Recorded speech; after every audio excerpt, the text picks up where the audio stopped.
بسم الله الرحمن الرحيم.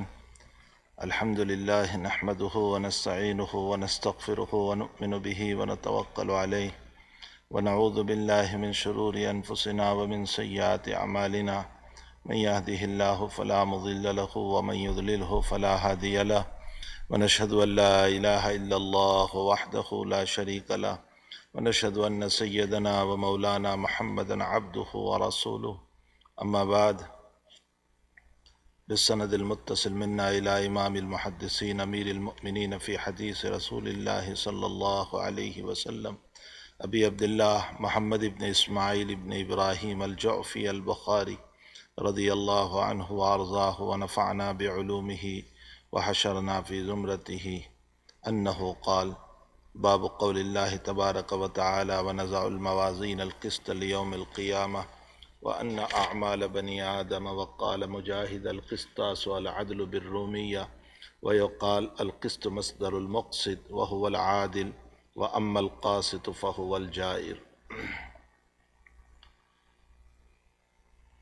میں سب سے پہلے تو میں اپنے ان اکابر جو میرے یمین و یسار میں میرے دائیں بائیں بیٹھے ہوئے ہیں، میں ان تمام بزرگوں کا شکر گزار ہوں جو عمراً علماً ہر اعتبار سے مجھ سے بڑے ہیں، اور اپنے اکابر اپنے بزرگوں کے صحبت یافتہ ہیں، جن کی زندگی بزرگوں کی صحبت میں گزری ہے، لیکن یہ ان کی خرد نوازی ہے، عاجزی ہے، انکساری ہے کہ وہ اس طالب علم کی حوصلہ افزائی کے لیے جہاں سبق ہوتا ہے حاضر ہو جاتے ہیں۔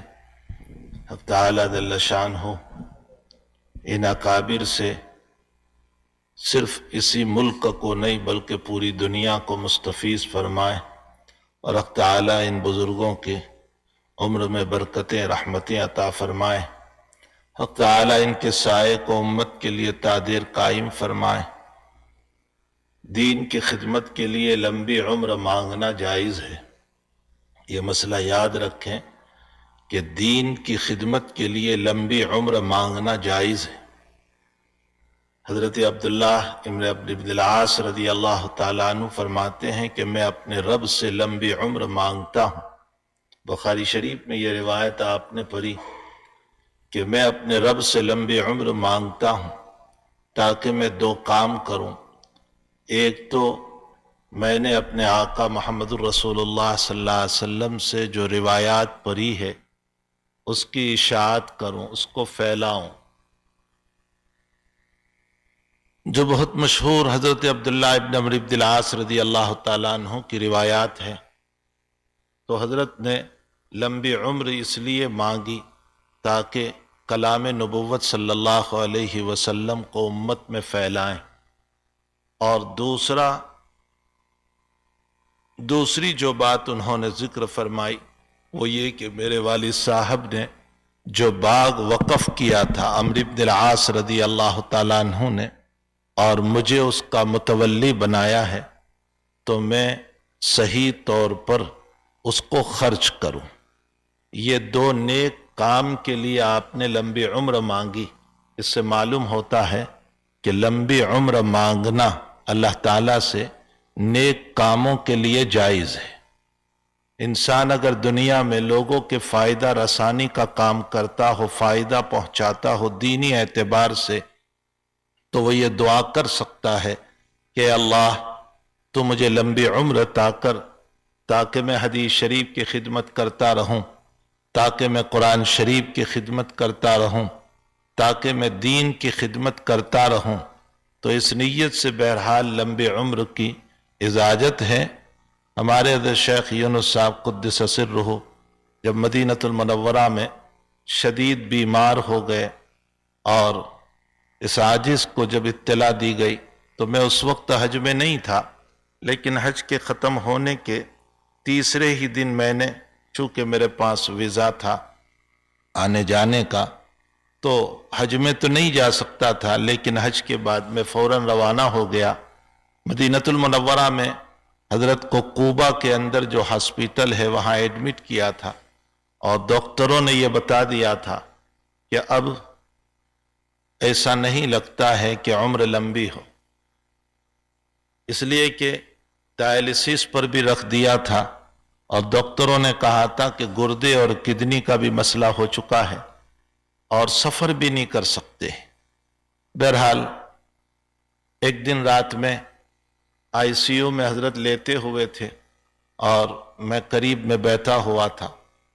حضرت مچل کر کے آپ کو آکسیجن چڑھا ہوا ہے یوں ہٹایا اور اللہ کی طرف یوں آسمان کی طرف دیکھ کر فرمایا، اللہ تو دیکھ نہیں رہا ہے کہ یونس کتنا پریشان ہے، تجھے رحم نہیں آتا اپنے رب پر، اپنے یونس پر، تو مجھے اچھا کر دے، اس لیے کہ مجھے تیرے دین کا کام کرنا ہے اور مجھے زندگی کے 5 سال اور بڑھا دے۔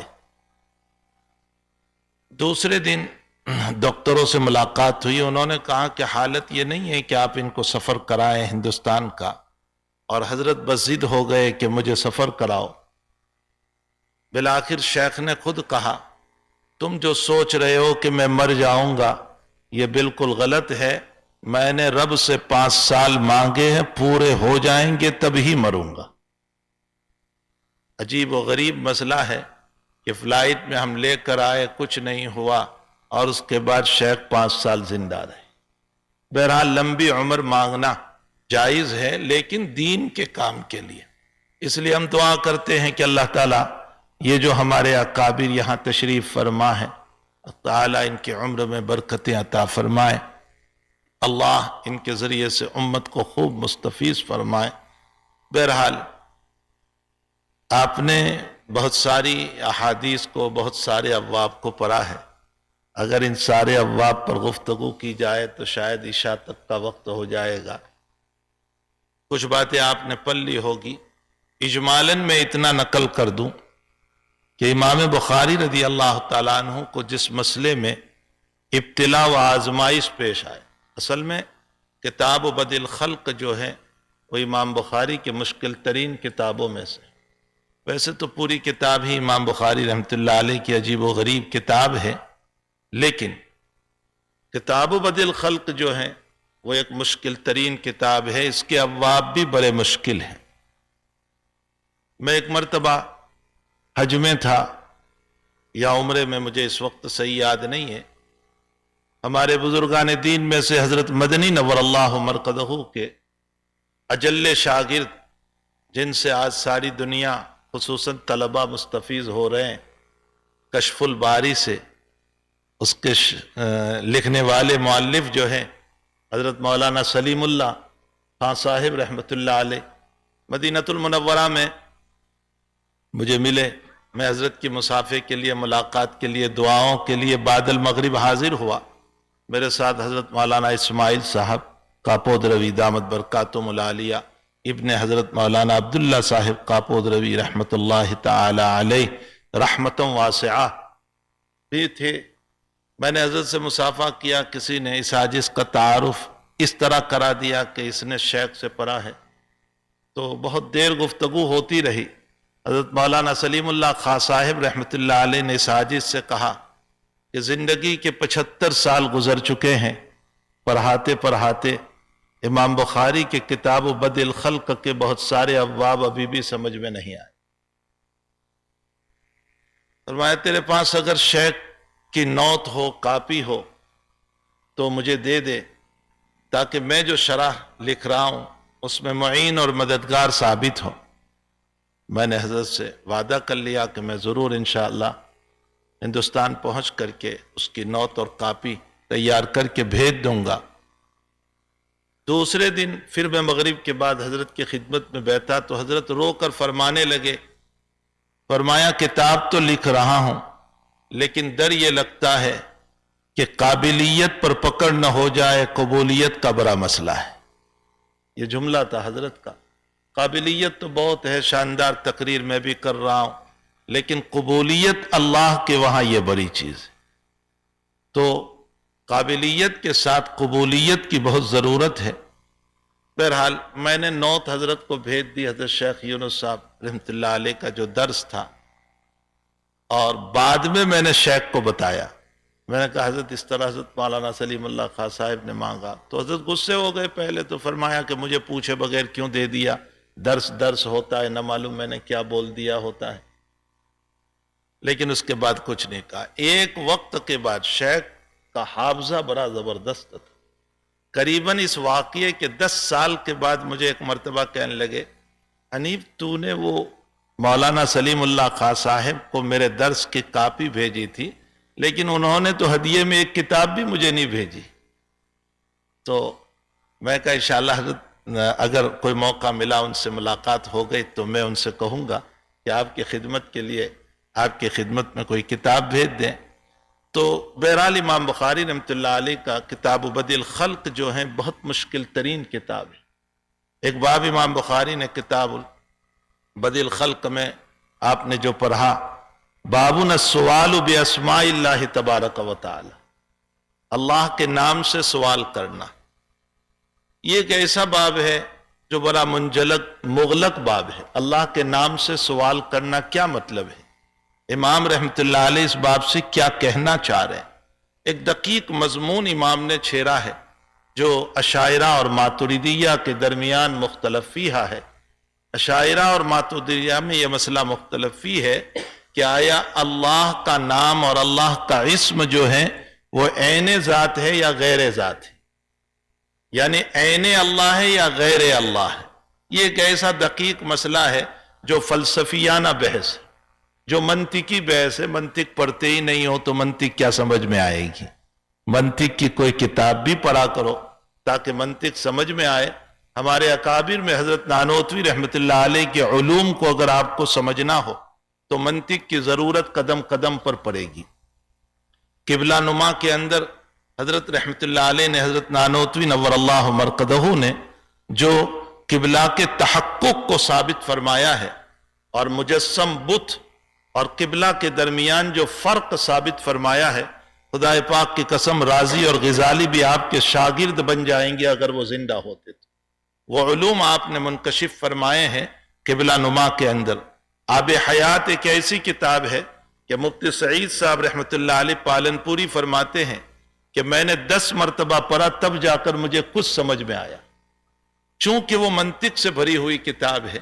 اور حضرت اس انداز سے گفتگو کرتے چلے جاتے ہیں، اکابر دیوبند کے علوم کو پڑھو، محض اس بنیاد پر کہ یہ دیوبندی ہے، پیچھے آئے ہوئے ہیں، رازی اور غزالی اصل ہے، یہ کچھ نہیں ہے۔ کبھی کبھی پچھلے لوگوں کو اللہ وہ علم دے دیتا ہے کہ جو متقدمین میں بھی نہیں ہوتا ہے۔ اکابر دیوبند کو اللہ تعالیٰ نے وہ علوم عطا فرما۔ حضرت نانوتوی رحمت اللہ علیہ قبلہ نما میں بحث کرتے ہوئے فرماتے ہیں کہ خوب یاد رکھو، یہ 4 دیوار ہمارا قبلہ نہیں ہے۔ تم اہل شرک جو ہیں وہ تو اس بت کو اپنا معبود سمجھتے ہو، ہم کعبہ کو اپنا معبود نہیں سمجھتے ہیں۔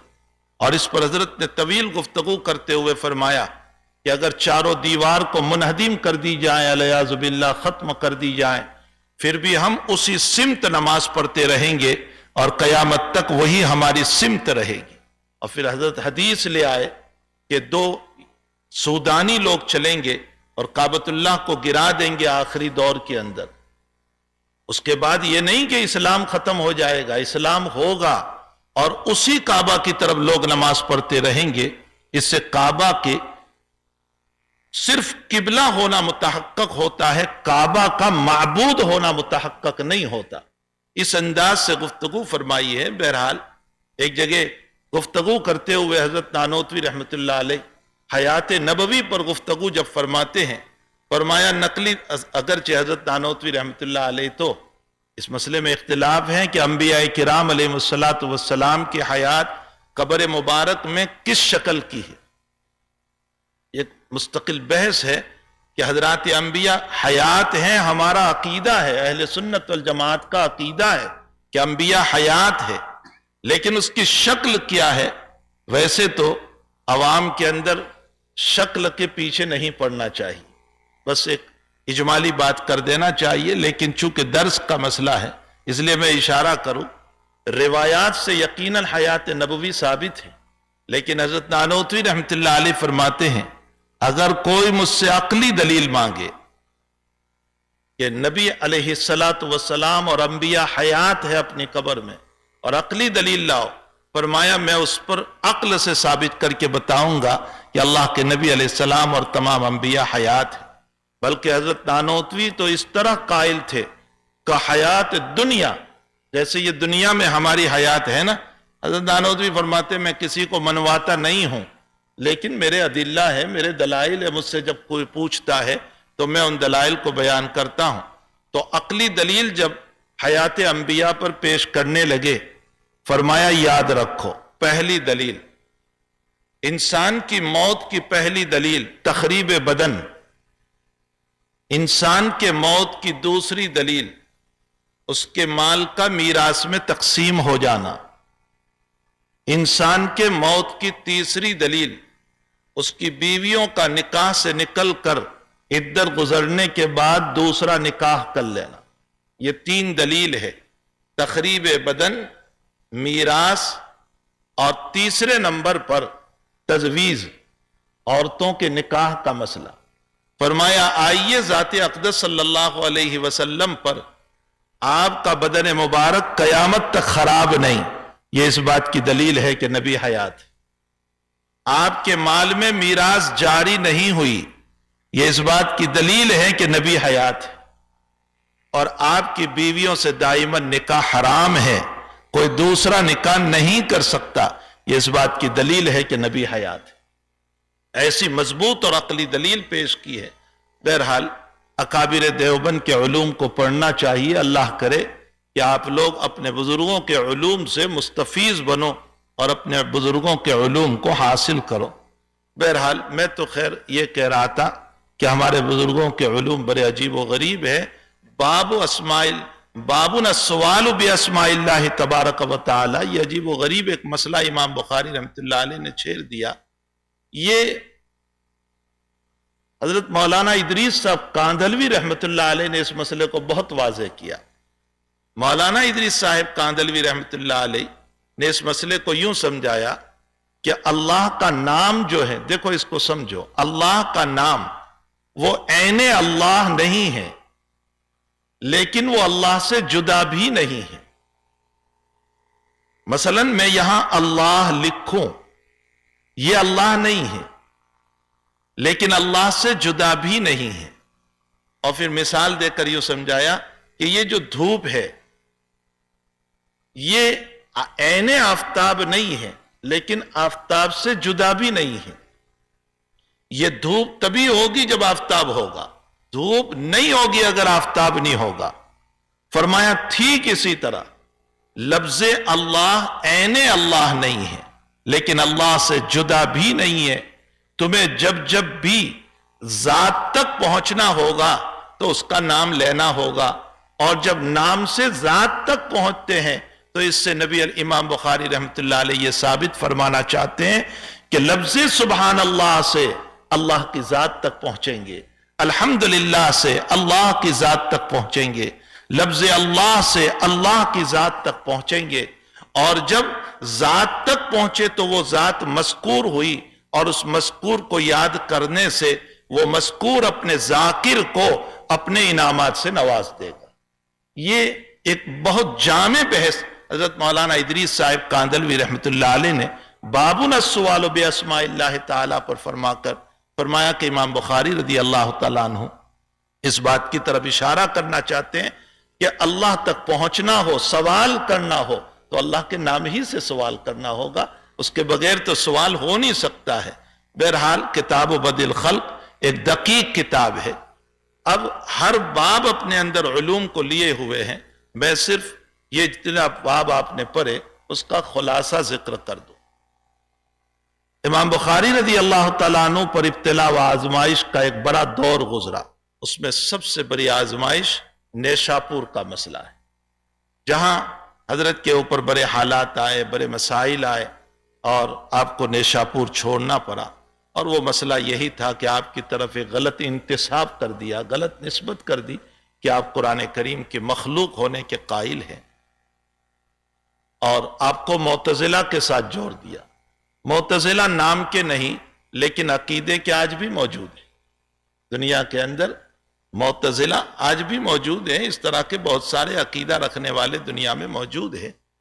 تو بہرحال امام بخاری رضی اللہ تعالیٰ عنہ کو معتزلہ کے ساتھ جوڑ دیا، حالانکہ امام کا منشا صرف اور صرف یہ تھا کہ اصل کلام وہ لوح محفوظ میں وہ اللہ کی صفت ہے، دنیا میں جو کلام ہے یہ تو تمہارا لکھا ہوا، تمہارا پڑھا ہوا، اور یہ سب مخلوق ہے. اس کو تم یہ عکس ہے اس کلام کا، اس کو تم عین صفت خداوندی نہیں کہہ سکتے، یہ پھٹ بھی جاتا ہے، یہ حدوث ہے، یہ حادث ہے، یہ عکس ہے اس کلام ربانی کا جو لوح محفوظ میں ہے. لیکن یہ بات سمجھ میں نہ آئی اور امام کی طرف ایک غلط انتساب کر دیا. حضرت امام رحمت اللہ علیہ نے اپنے اوپر آنے والے اس الزام کو رفع اور دفع کرنے کے لیے یہ متعدد ابواب شروع فرمائے، اور باب قول اللہ تبارک و تعالی وَلَا تَنْفَعُ الشَّفَاعَةُ عِنْدَهُ إِلَّا لِمَنْ أَذِنَ لَهُ حَتَّى إِذَا فُزِّعَ عَنْ قُلُوبِهِمْ جو باب قائم کیا، وہاں سے لے کر کتاب کے اخیر تک اسی مسئلے کو ثابت کرتے چلے گئے. ایک باب ابھی جو تم نے پڑھا وَلَقَدْ يَسَّرْنَا الْقُرْآنَ لِلذِّكْرِ فَهَلْ مِن مُدَّكِرٍ، تو تیسیر اور تعسیر کا تعلق تمہاری ذات سے، اللہ کے کلام سے کیا لینا دینا؟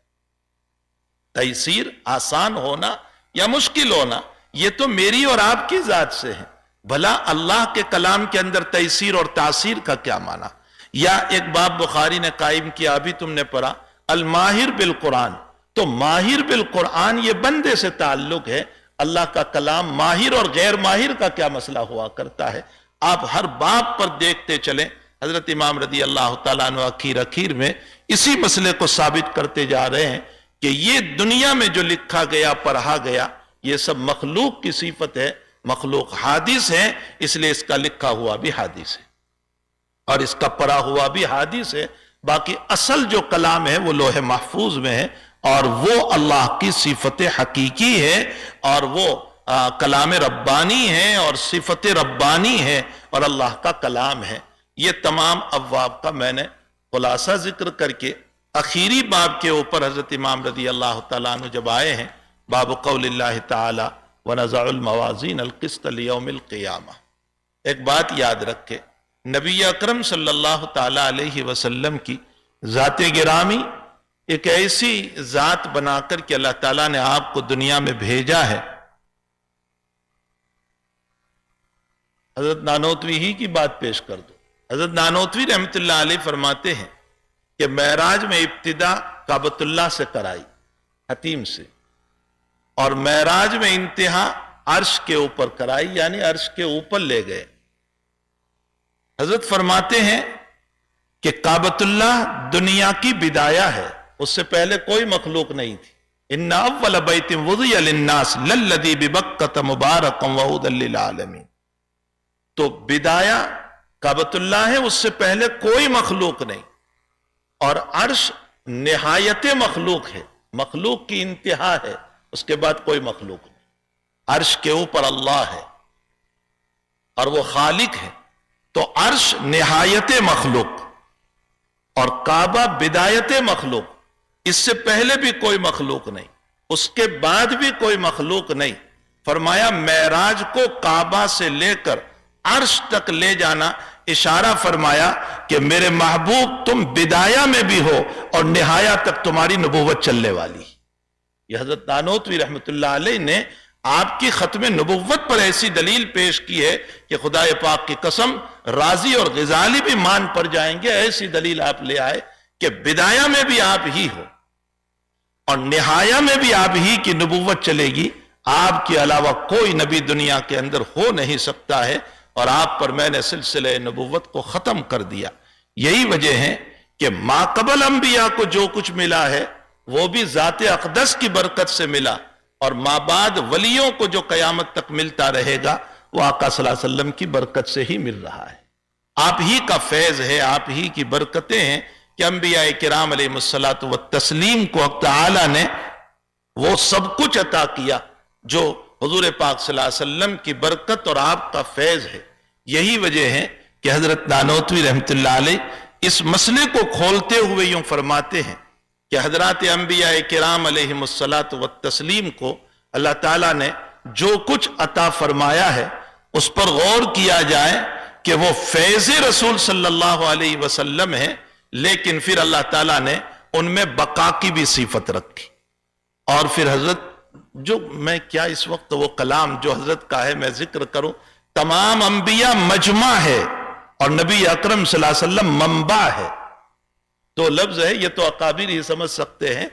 تمام انبیاء مجمع ہے اور نبی اکرم صلی اللہ علیہ وسلم منبع ہے، سرچشمہ ہے. یعنی تمام نبیوں کو اللہ تعالیٰ نے جو دیا ہے وہ انہوں نے جمع کیا، باقی یہ فیض چلا ہے اس ندی اور ریور اور تالاب سے جو محمد الرسول اللہ صلی اللہ علیہ وسلم.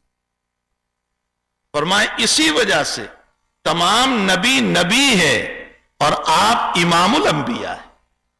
یہ منبع ہے، سرچشمہ ہے، تالاب ہے، سی ہے، ریور ہے، جہاں سے فیض چل رہا ہے انبیاء کرام علیہم الصلاۃ والتسلیم کو اور سارے نبیوں کو مل رہا ہے.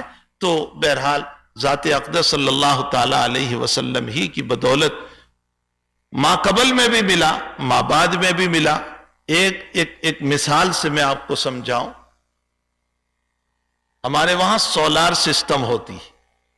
سولار کا کام یہ ہوتا ہے کہ آفتاب سے وہ دھوپ کو لیتا ہے اور پھر وہ دھوپ اس میں باقی رہ جاتی ہے اگرچہ آفتاب غروب ہو جائے، اور وہ اس سے پانی گرم کرتا ہے یا بجلی دیتا ہے.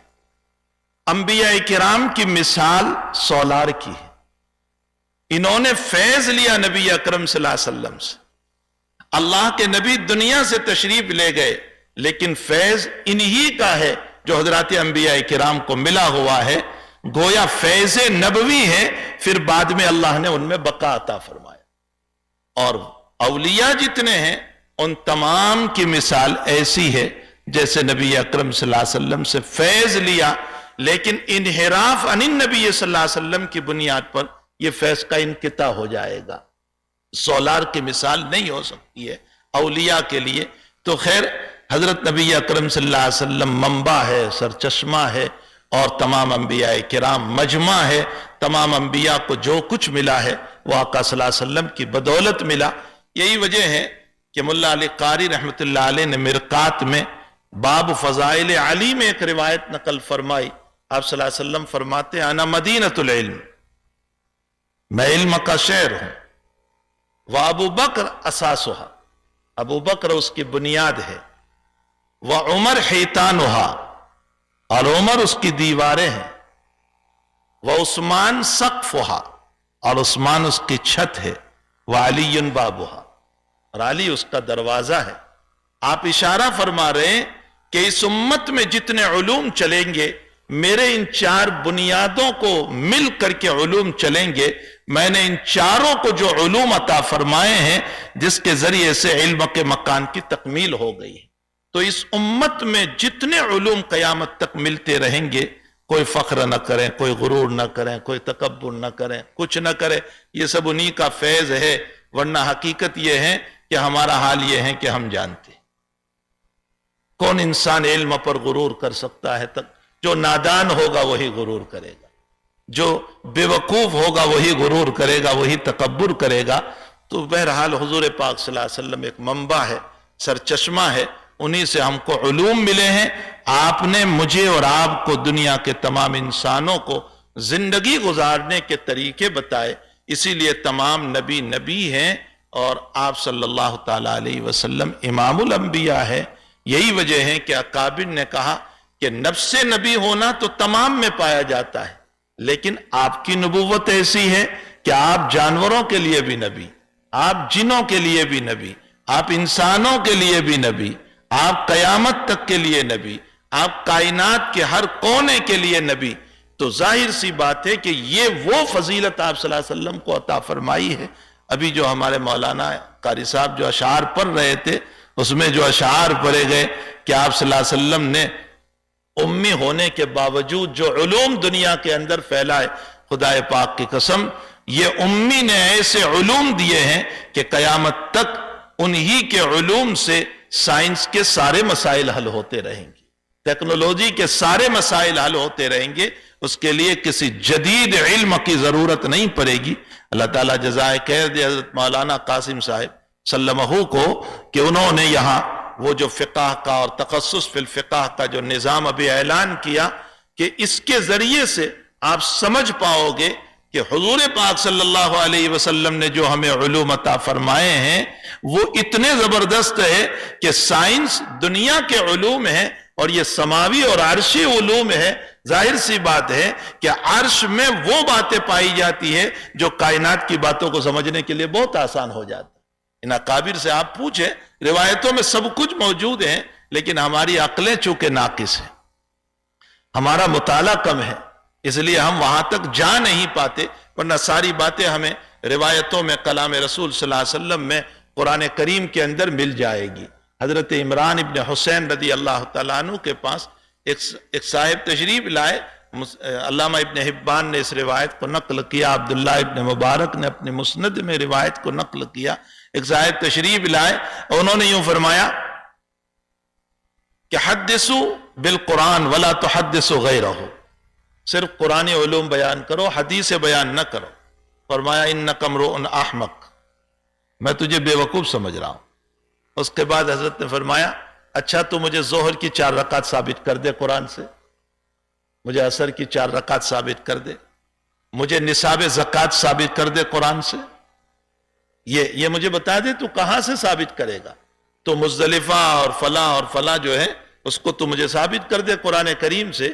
ظاہر سی بات ہے کہ قرآن سمجھنے کے لیے ضرورت پڑے گی احادیث مبارکہ کی، اور قرآن اور احادیث کو سمجھنے کے لیے ضرورت پڑے گی حضرات صحابہ کرام کی، اور صحابہ کرام کی زندگی سمجھنے کے لیے ضرورت پڑے گی اکابر کی، اس لیے کہ اکابر ہی ہمیں سمجھا پائیں گے اور وہی ہمیں یہ بتائیں گے کہ آیا منشأ نبوت کیا ہے، منشأ قرآن کیا ہے اور منشأ صحابی کیا ہے۔ اگر ہم اکابر کی زندگی اور ان کی باتوں کو نہیں پڑھیں گے اور سیدھے دائرے قرآن یا احادیث مبارکہ پر چلے جائیں گے تو بہت ممکن ہے کہ ضلوا واضلوا، خود بھی گمراہ ہوں گے، دوسروں کو بھی گمراہ کریں گے۔ اس لیے ہمیں اپنے اکابر کے علوم سے مستفیض ہو کر اپنی شریعت کو سمجھنا ہے۔ لوگ کہتے ہیں اتحاد ہے کہاں؟ میں نے کہا میں بخاری سے ثابت کرتا ہوں اتحاد، جس بخاری کے آپ قائل ہیں اسی میں اتحاد ہے۔ آپ نے کتاب المغازی میں روایت پڑھی، نبی اکرم صلی اللہ علیہ وسلم نے فرمایا صحابہ کرام کو کہ بنو قریظہ جاؤ، مجھے حکم ملا ہے بنو قریظہ میں جانے کا خندق سے واپسی کے بعد، اور فرمایا جنہوں اور عصر وہیں جا کر پڑھنا ہے۔ حضرت نے یہ فرمایا، روایت آپ کے سامنے مکمل ہے، عصر وہیں جا کر پڑھنا ہے۔ اب چل رہے تھے اور عصر کا وقت راستے میں ہو گیا، کچھ صحابہ کرام کہنے لگے کہ بھئی اصل مسئلہ تو جلدی پہنچنا ہے، منشأ نبوت جو ہے وہ جلدی پہنچنا ہے، وہیں عصر پڑھنا نہیں ہے، اس لیے یہیں عصر پڑھ لو، وقت ہو گیا ہے، پھر چلو جلدی سے۔ اور کچھ صحابہ کہنے لگے کہ نہیں، جب نبی اکرم صلی اللہ علیہ وسلم نے ہم کو یوں کہا ہے کہ وہیں جا کر عصر پڑھنا ہے تو ہم وہیں جا کر کے عصر پڑھیں گے۔ تو پہلی جماعت اور دوسری جماعت اس میں اختلاف ہو گیا۔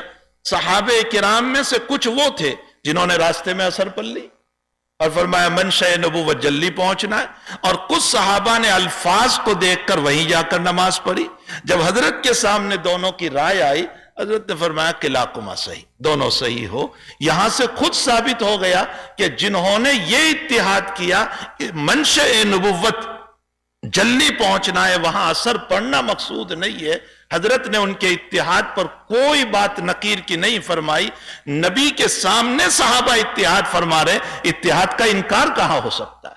معلوم ہوتا ہے کہ ائمہ اربعہ رحمہم اللہ تعالی نے، یا ائمہ اربعہ کے علاوہ جو ہمارے اکابر ہیں اور جنہوں نے مسائل کا استنباط اور استخراج فرمایا ہے، وہ اپنی جگہ روایات رسول سے اور کلام اللہ سے ثابت ہیں اور اس کا انکار نہیں کیا جا سکتا ہے۔ تو قرآن کو سمجھنے کے لیے احادیث کی ضرورت ہے اور احادیث مبارکہ کو سمجھنے کے لیے صحابہ کے علوم کی ضرورت ہے، اور صحابہ اور قرآن اور حدیث کو سمجھنے کے لیے ہمیں اپنے اکابر کے سامنے زانوئے تلمس طے کرنا پڑے گا، تبھی جا کر کے ہم قرآن حدیث اور صحابہ کرام کی زندگی کو سمجھ پائیں گے، ورنہ تو ہم سمجھ نہیں پائیں گے۔ کل ہی کا مسئلہ ہے کہ میں آپ کو ایک بات کی طرف اشارہ کروں، حضرت مکی زندگی میں تھے تو بھی عاشورہ کا روزہ تو رکھتے ہی تھے، مدینے پہنچے تو اب یہودیوں سے آپ پوچھ رہے ہیں کہ تم لوگ کیوں روزہ رکھتے ہو، اور یہودیوں نے یہ بتایا کہ ہم اس لیے رکھ رہے ہیں کہ ہمارے نبی موسیٰ علیہ السلام کو فرعون سے نجات ملی تھی۔ تو آپ تو مکے سے روزہ رکھتے چلے آئے ہیں، پھر یہودیوں کو پوچھنے کی ضرورت کیا تھی؟ اصل آپ جانتے تھے اس بات کو کہ یقیناً یہ روزہ اسی کا ہے، لیکن آپ یہودیوں کو قریب کرنا چاہتے تھے۔ اس کی بنیاد پر آپ نے ان لوگوں سے سوال کیا اور امت کے سامنے ایک مسئلہ لے آئے، لیکن دیکھا کہ آخری دنوں تک یہ قریب نہیں ہو رہے، تو پھر حضرت نے اعلان فرمایا کہ اگر میں زندہ رہوں گا تو ایک روزے کا اضافہ کر لوں گا، یعنی 9 اور 10۔ اکثر روایتوں میں تو یہی آیا، بعض روایتوں میں 10-11 کا مسئلہ بھی ہے، بہرحال 2 روزے کی طرف آپ نے اشارہ فرمایا۔ اس روایت سے بدیہی طور پر ہم کو یہ معلوم ہو رہا ہے کہ اگر یہ ساری تحقیق ہمارے صحابہ اور اکابر پیش نہ فرماتے تو ہم کیسے سمجھتے؟ ہمیں تو اشکال ہو جاتا ہے اس روایت کے اوپر کہ جب آپ مکے میں روزہ رکھتے تھے تو مدینے میں پوچھنے کی ضرورت کیوں پیش آ گئی؟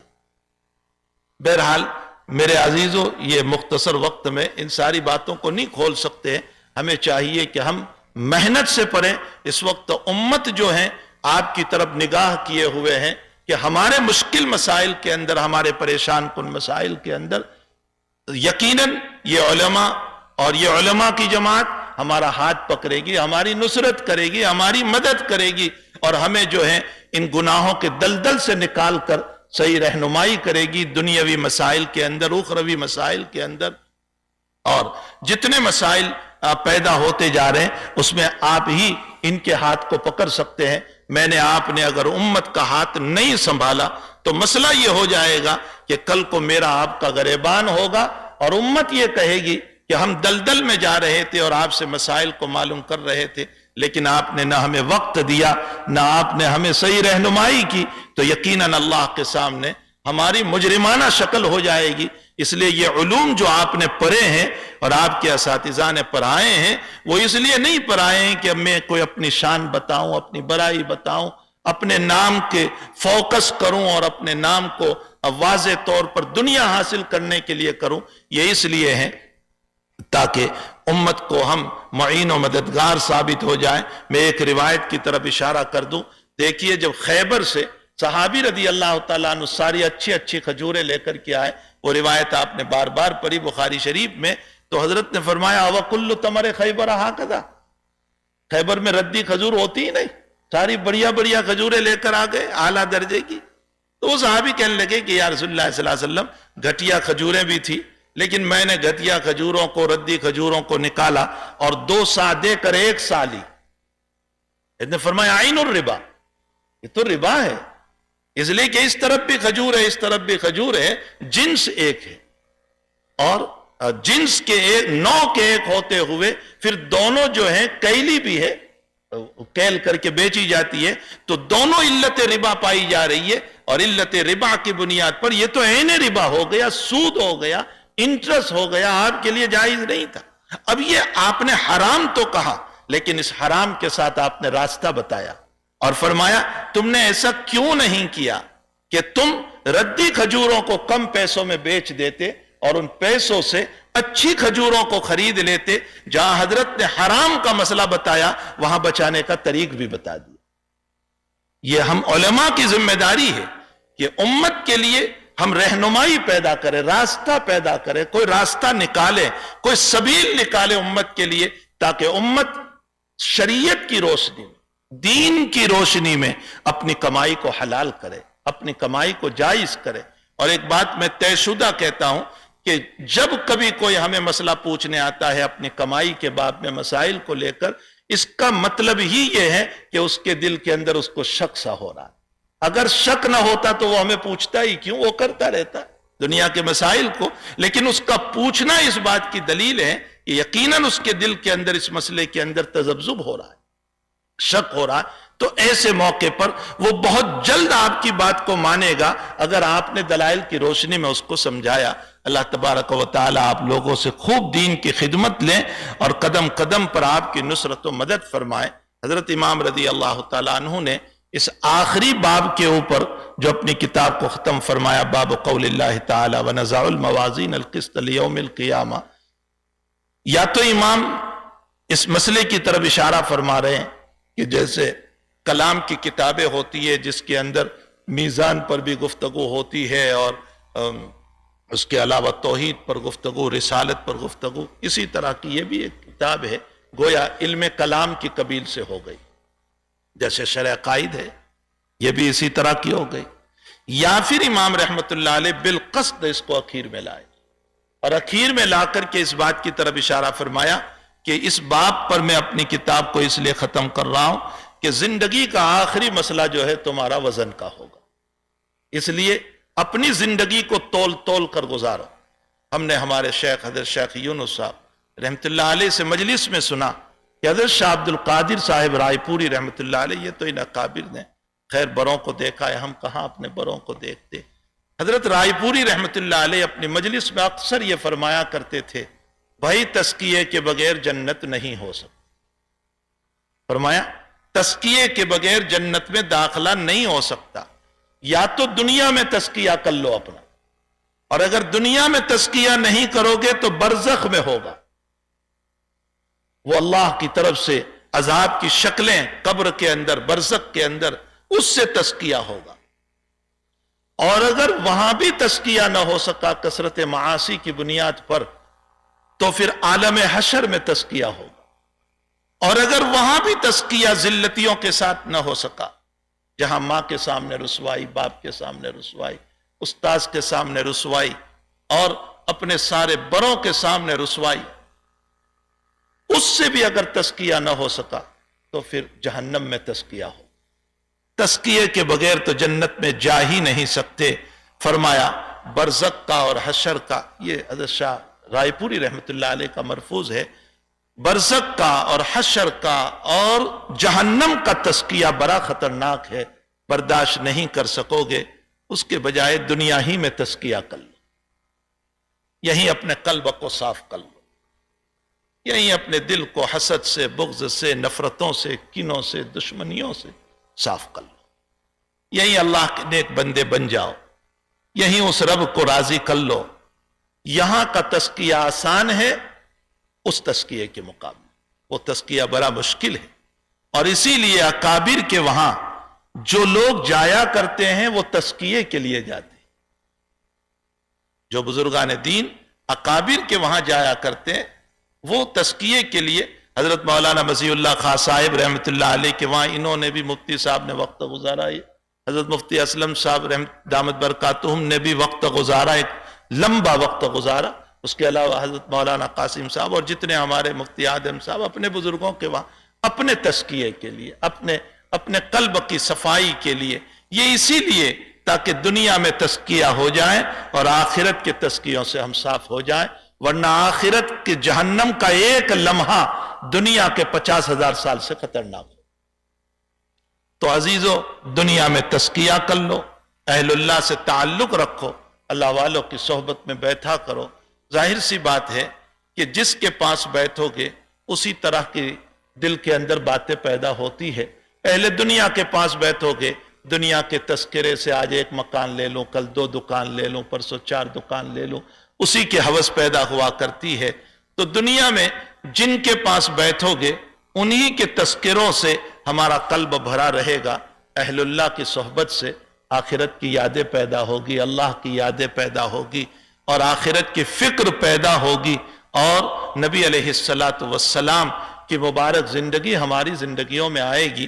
حضرت امام رضی اللہ تعالیٰ عنہ مجھے اور آپ کو یہ اس آخری باب کے اندر یہ سبق پڑھانا چاہتے ہیں. وزن ہونے والا ہے، خوب ملحوظ رکھو، خوب ملحوظ رکھو، وزن ہونے والا ہے. اور پھر اس باب کو سب سے اخیر میں لا کر علامہ قسطلانی رحمت اللہ علیہ فرماتے ہیں اس کو سب سے اخیر میں لا کر کے اس بات کی طرف بھی اشارہ فرما دیا. سوچ سمجھ کر کے قدم رکھنا. ہم نے جو کتاب میں روایات پیش کی، جو زندگی نبی اکرم صلی اللہ علیہ وسلم کی پیش کی ہے، اس زندگی پر زندگی رکھو گے تو انشاءاللہ تعالی وزن بھاری ہو جائے گا. اور اگر اس پر زندگی نہیں رکھی تو یہ میرے لطائف اور ذرائف میرے منہ پر مار دیے جائیں. کچھ کام نہیں آئے گی یہ باتیں اگر میں نے اپنی زندگی کو نبی اکرم صلی اللہ علیہ وسلم کی مبارک زندگی پر نہیں رکھا ہے. تو میرا ترازو جو ہے نیکیوں کا پلڑا بھاری نہیں ہوگا. اور روایتوں میں ہے ما یوضع فی المیزان اثقل من خلق حسن. سیدھی سی بات ہے بھائی، اپنے دل پر لکھ لو اس حدیث شریف کو. قیامت کے دن ترازو اگر وزنی ہوگا تو حسن اخلاق سے. حسن اخلاق کے نہ نماز، نہ روزہ، نہ زکوٰۃ، نہ حج، اس میں سے کسی چیز کا تذکرہ نبی اکرم صلی اللہ علیہ وسلم نے نہیں فرمایا. حسن اخلاق کا تذکرہ فرمایا. حسن اخلاق بہت بڑی چیز ہے. ہماری زبانیں سانپ کی طرح، اسنیک کی طرح دنکیلی بنی ہوئی ہے جو ہر وقت تانوں میں مبتلا رہتی ہے. بات بات میں ہمارے تانے، بات بات میں ہماری برائیاں، بات بات میں غیبتیں، نہ معلوم کیسی کیسی. ہم کوئی بات کرتے ہیں تو اس کے اندر کوئی تانا نہ ہو، ایسا نہیں ہو سکتا ہے. اور پھر ہم کہتے بھی ہے ہنستے ہنستے سنا دیا. ہم ٹھیک ہے ہنستے ہنستے سنا دیا، لیکن اپنے نامہ اعمال کو سیاہ کر دیا. اپنے دفتر کو ہم سیاہ کر رہے. تو بہرحال اس باب کو سب سے اخیر میں لا کر ہمیں اس بات کی طرف اشارہ فرما رہے کہ وزن ہونے والا ہے. اپنے فکر فرمائے، تول تول کر بولے اور سوچ سمجھ کر کے بولے. قیامت کے دن کہیں ایسا نہ ہو کہ میرے اعمال میرے منہ پر مار دیے جائیں اور میرے پاس کچھ نہ ہو، دامن خالی ہو. یہ اور حدیث شریف میں جو آپ نے خود بخاری میں پڑھی کہ ایک آدمی کے انتریاں نکلی ہوئی ہوگی، اللہ ہی بچائے ہم کو، وہ اندر میں جہنم میں اپنی انتریوں کے اوپر بھاگ رہا ہوگا، دوڑ رہا ہوگا، چلا رہا ہوگا. لوگ کہیں گے حضرت آپ تو نماز کا حکم ہمیں کرتے تھے، آپ ہمیں روزوں کا حکم کرتے تھے. بڑی لفاظی والی تقریریں تم کرتے تھے، نماز پڑھو، روزہ رکھو، فلاں کام کرو، اور تم یہاں آ گئے. تو وہ کہے گا میں کہتا تھا، خود کرتا نہیں تھا. یہ اس کا عذاب بیان فرمایا نبی اکرم صلی اللہ تعالی علیہ وسلم نے. اسی لیے معاف فرمائے، بات کروی ہے. علی قاری نے لکھا ہے میرے عزیز بچوں، میں خود اپنے نفس کو کہہ رہا ہوں کہ مفسد العالم مفسد العالم. ایک عالم کا فساد عالم کا فساد ہوا کرتا ہے. ہمیں چاہیے ہم اپنی زندگی کو حسن اخلاق والی بنائیں تاکہ ہماری زندگی کو دیکھ کر دوسروں کو رہنمائی ملے. اللہ تعالی ہمیں ان اعمال کی توفیق عطا فرمائے، حسن اخلاق کی توفیق عطا فرمائے، اور اپنے علوم سے ہم خود بھی مستفیض ہو، دوسروں کو بھی مستفیض کریں، ہادی بھی بنے، مہدی بھی بنے. اللہ سے دعائیں بھی کریں، اے اللہ تو ہمیں ہادی بھی بنا، ہمیں مہدی بھی بنا، ہدایت کا ذریعہ بھی بنا. وَأَنَّ أَعْمَالَ بَنِي آدم. اب اس پر لمبی چوڑی بحثیں ہوتی ہے، میں اشارہ کر دوں. اعمال کیسے تولے جائیں گے، اس میں 3 شکلیں بیان کی گئی. حضرت امام بخاری رضی اللہ تعالیٰ عنہ کی رائے، امام احمد ابن حنبل رحمۃ اللہ علیہ کی رائے، حضرت الامام ابو حنیفہ رحمۃ اللہ علیہ کی رائے، اور حضرت عبداللہ ابن عباس رضی اللہ تعالیٰ عنہما کی رائے گرامی یہ ہے کہ خود اعمال تولے جائیں، اعمال ہی کا وزن. اس کی وجہ یہ ہے کہ اعمال کیسے تولے جائیں گے، اس پر اشکال ہے. عبداللہ ابن عباس رضی اللہ تعالیٰ عنہ فرماتے ہیں ان الاعمال تتجسد، اعمال کو شکل دے دی جائے گی، یعنی جیسے یہ شکل ہے ایسے شکل دے دی جائے گی. اور اس کے بہت سارے واقعات ہیں جو اس وقت موقع نہیں ہے. مالک ابن دینار رحمت اللہ علیہ، کون نہیں جانتا، ڈاکو تھے. فضیل بن عیاض کے باب میں بھی اسی طرح کا واقعہ آیا ہے. وہ بھاگ رہے تھے، خواب دیکھا انہوں نے، ان کے پیچھے اژدہا دوڑ رہا ہے. راستے میں ایک کمزور آدمی مل گیا، اس سے کہا بچا لے. کہا میں نہیں بچا سکتا، اس پہاڑ میں لڑکی بچے ہیں، جاؤ. تو ان کی اپنی نابالغہ بچی کا انتقال ہو گیا تھا. نام لیا، وہ آئی، اپنے ابا سے لپٹ گئی، اسنیک کو، اژدہے کو بھگا دیا. معبر سے تعبیر پوچھی، فرمایا وہ اژدہا تیرے برے اعمال ہیں، اور وہ ضعیف آدمی جو ہیں وہ تیرے اچھے اعمال ہیں، اور اچھے اعمال برے اعمال کا مقابلہ نہیں کر سکتے. خود دنیا کے اندر اس طرح کے واقعات ہیں جس سے یہ معلوم ہوتا ہے کہ ان الاعمال تتجسد. حضرت شاہ صاحب رحمت اللہ علیہ نے ایک علمی بات جو ذکر فرمائی، واقعتاً طبیعت فرق گئی. ہمارے حضرت مفتی مظفر حسین صاحب رحمت اللہ علیہ نے ہمیں ترمذی شریف کے سبق میں یہ بتایا تھا کہ جیسے نئے نئے دلہا کو پہلی رات میں اپنی بیوی سے ملنے پر جتنی خوشی ہوتی ہے، فرمایا ایک عالم کے اوپر جب علم کھلتا ہے تو اس سے زیادہ خوشی ہوتی، بشرطے کہ علم سے اشتغال بھی ہو۔ اگر علم سے اشتغال نہیں تو پھر تو کوئی مسئلہ نہیں، تو علم سے اشتغال ہو۔ حضرت شاہ صاحب رحمۃ اللہ علیہ فرماتے ہیں کہ روایت میں آیا کہ وہ پلسرات جو ہیں، جسر و جہنم جو ہے پلسرات، وہ ادق من الشعر، بال سے زیادہ باریک اور تلوار سے زیادہ تیز۔ سوال یہ ہوتا ہے عقلی طور پر کہ اتنے موٹے رسے پر چل نہیں پاتے تو اس پر چلیں گے کیسے؟ اور جبکہ نبی اکرم صلی اللہ علیہ وسلم تو فرماتے ہیں کہ کچھ لوگ بجلی کی طرح اور کچھ لوگ جو ہے ہوا کی طرح اور کچھ لوگ دوڑتے ہوئے گزر جائیں گے۔ حضرت شاہ صاحب رحمۃ اللہ علیہ فرماتے ہیں کہ یہ جو پلسرات رکھا جائے گا جہنم کے اوپر، یہ حقیقت میں ایمان کی صورت متشکلہ ہے۔ جو ہمارے پاس ایمان ہے اسی کی صورت ہے، اور اس کی سب سے بڑی دلیل شاہ صاحب رحمۃ اللہ علیہ فرماتے ہیں کہ اس سے کافروں کا گزر نہیں ہوگا، ان کو سیدھے جہنم میں ڈال دیے جائیں کیونکہ ان کے پاس ایمان نہیں، اور یہ ایمان کی مجسم شکل ہے۔ منافق کا گزر اس لیے ہوگا کہ ظاہراً ایمان قبول کیا تھا تو ان کا گزر ہوگا، پھر وہ گر جائیں گے۔ معلوم ہوتا ہے کہ پلسرات جو ہیں وہ ایمان کا جسم ہے، اور دنیا میں ایمان پہ چلنا بال سے زیادہ باریک ہے، لیکن دنیا میں جو ایمان پر جس انداز سے چلا ہوگا اسی انداز سے اللہ اس کو گزار دے گا۔ یہ شاہ صاحب نے ایک دقیق بحث کر کے ایک عقلی اشکال کو حل فرمایا ہے۔ بہرحال حضرت شاہ صاحب رحمۃ اللہ علیہ کے علوم تو اپنی جگہ بہت عجیب و غریب ہے۔ فیض الباری پڑھنا چاہیے، یا ختم نبوت پر، یا ابن مریم جو کتابیں ہیں حضرت کی، ان کتابوں کا مطالعہ کرنا چاہیے، تو اعمال کا خود وزن ہوگا۔ اور آج کل کی سائنس نے تو ثابت کر دیا کہ جب بخار کو ناپا جا سکتا ہے تھرمومیٹر کے ذریعے سے، تو مخلوق ہو کر کے جب ہواؤں کو ناپ سکتی ہے، بخار اور حرارت کو ناپ سکتی ہے، تو بھلا خالق اگر اس کو وزن کر لے تو کیا اشکال ہو سکتا ہے؟ حضرت عبداللہ ابن عمرو بن العاص رضی اللہ تعالیٰ عنہ اور عبداللہ ابن عمر وغیرہ اکابر کی رائے یہ ہیں، یہی فخر الدین رازی رحمۃ اللہ علیہ کی بھی رائے ہے کہ صحائف اعمال تولے جائیں۔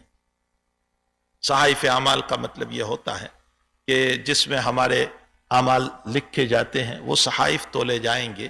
اور حدیث بطاقہ کو پیش فرمایا جو ترمذی شریف کی مشہور روایت ہے، جس میں 99 سجلات، 99 دفتر ہوں گے اور وہ سب گناہوں سے بھرے ہوں گے، اور جہاں تک اس کی نظر پہنچے گی بڑے بڑے دفاتر ہوں گے، ایک پلڑے میں رکھے جائیں گے، نیکیوں کا پلڑا اٹھ جائے گا، اللہ تعالیٰ ایک پرچی دے گا اس اللہ کے بندے کو، اور وہ پرچی رکھی جائے گی، اس وزنی ہو جائے گا نیکیوں کا پلڑا، اس میں لکھا ہوا ہوگا لا الہ الا اللہ۔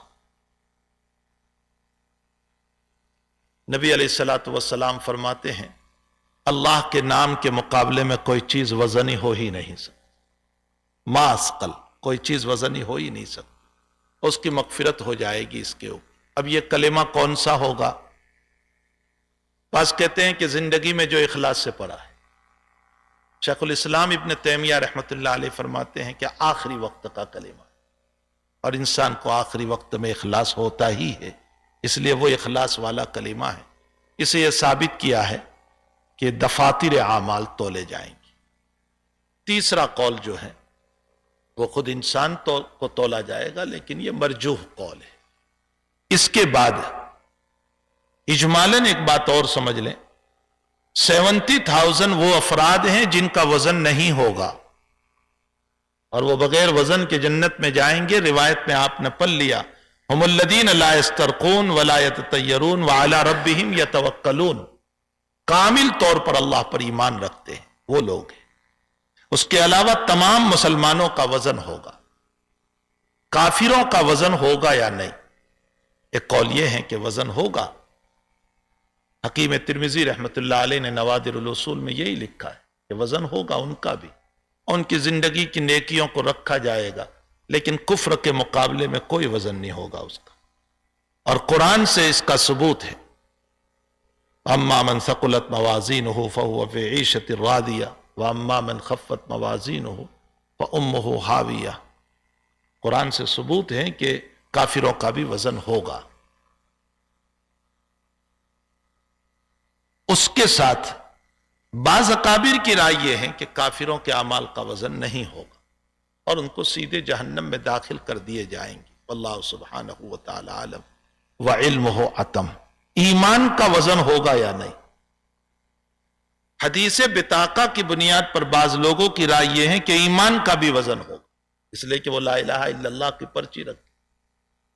لیکن حافظ ابن حجر عسقلانی رحمۃ اللہ علیہ فرماتے ہیں کہ یہ حسنۃ الایمان ہے، ایمان نہیں، یعنی اس کے اوپر ملنے والا ثواب ہے، اس کا وزن ہو رہا ہے۔ واللہ سبحانہ وتعالی عالم۔ وَأَنَّ أَعْمَالَ بَنِي آدَمَ وَقَوْلَهُمْ يُوزَنُ۔ بنو آدم کے اعمال و اقوال تولے جائیں گے۔ اگر قول واحد ہو تو اس صورت میں لسان واحد ہے، اس لیے قول واحد لائے، لیکن حاشیے میں گیلری میں دیکھیے وہاں بھی سامان رکھا ہوا ہوتا ہے، گیلری میں بھی بہت سارا سامان ہوتا ہے، حاشیہ جو ہے وہ گیلری ہے ہماری، اس میں بھی سامان ہوتا ہے، اقوالہم لکھا ہے وہاں۔ اگر اقوال جمع ہے تو اس صورت میں بہت ساری باتوں کی طرف اشارہ فرمایا، تو بہرحال ہماری باتوں کا بھی وزن ہوگا۔ امام رضی اللہ تعالیٰ عنہ نے دو لفظ استعمال کیے، اعمال اور اقوال۔ اس کی وجہ یہ ہے کہ امام یہ ثابت کرنا چاہتے ہیں کہ اعمال کا وزن ہوگا، لیکن اعمال کے وزن پر صریح دلیل نہیں ہے، جو دلیل ہے وہ قول کی دلیل ہے۔ کلمتان حبیبتان للرحمن خفیفتان علی اللسان ثقیلتان فی المیزان، سبحان اللہ، یہ قول ہے۔ تو امام قول سے عمل کو ثابت فرما رہے ہیں، اور اس سے اشارہ کیا کہ قول بھی تو عمل لسان ہے، اور جب عمل لسان کا وزن ہوگا تو پورے بدن کا بھی وزن ہوگا۔ بات بھی سمجھ میں آئے؟ جب عمل لسان کا وزن ہوگا تو پھر ہاتھ کا بھی وزن، پھر آنکھوں کا بھی وزن، پھر دماغ کا بھی وزن، پھر پاؤں کا بھی وزن، تمام اعمال کا وزن ہوگا۔ اس کو ثابت کرنے کے لیے یہ دو لفظ لائے، اعمال بنی آدم و اقوالہم۔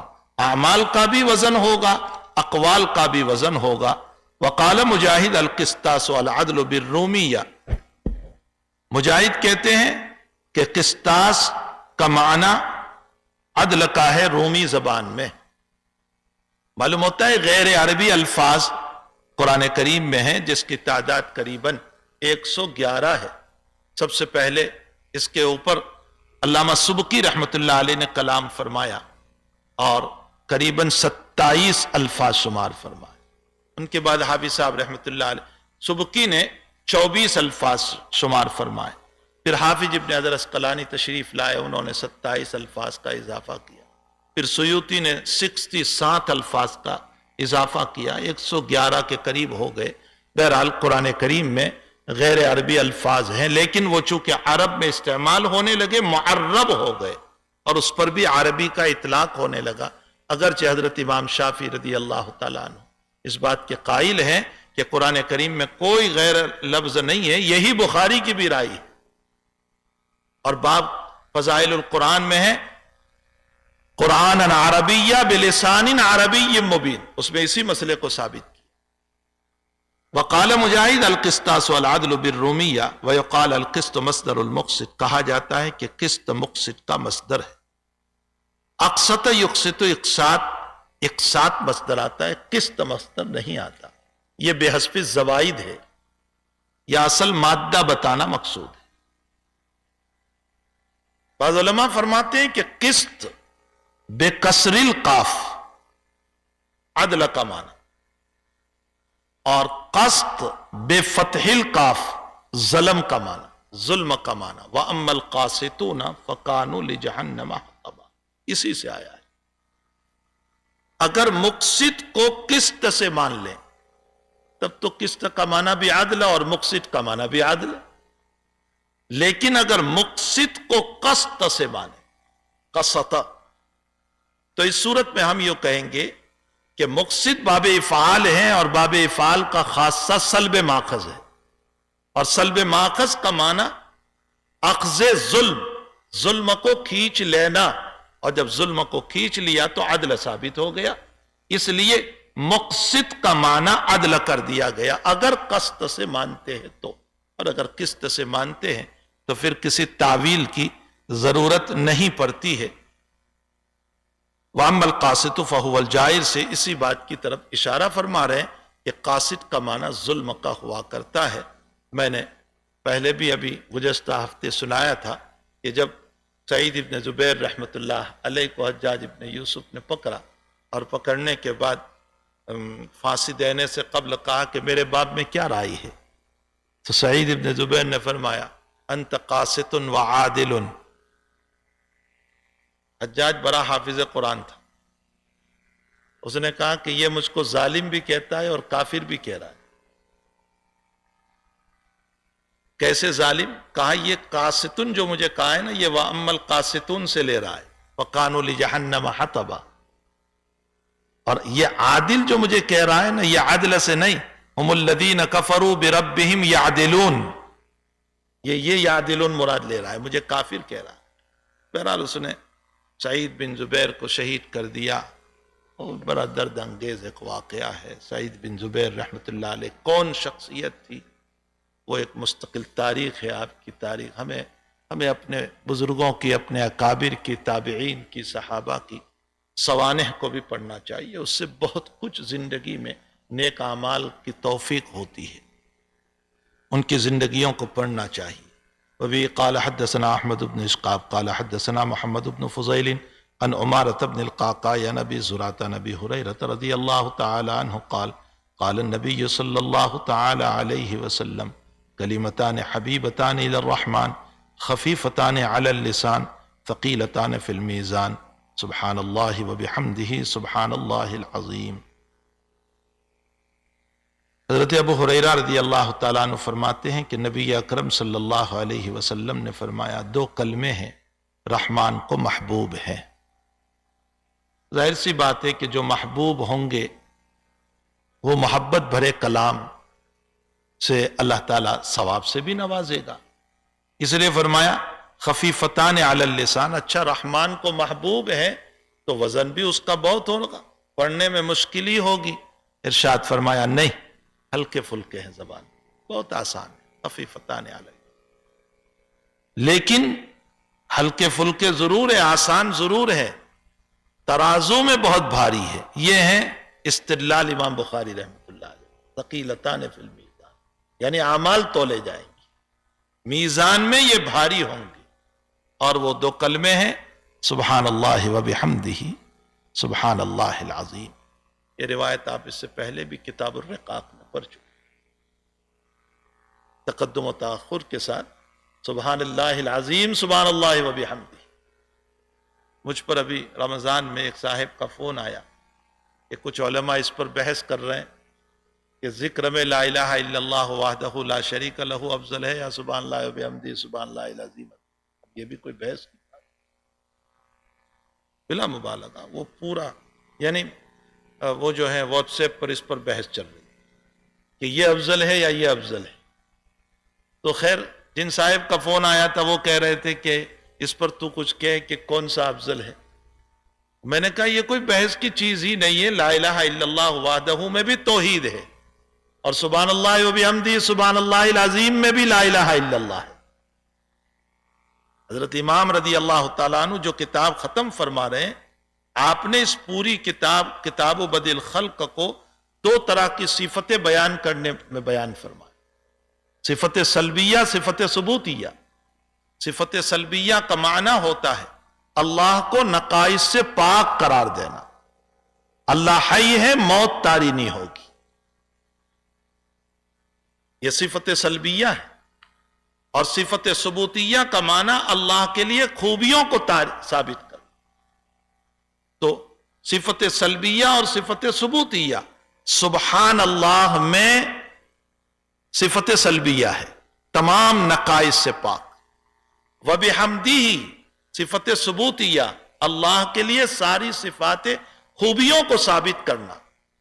یہ عجیب و غریب بات ہے کہ پوری کتاب بدل خلق کو ان دو لفظوں میں سمیٹ دیا بخاری، سبحان اللہ و بحمدہ کے اندر۔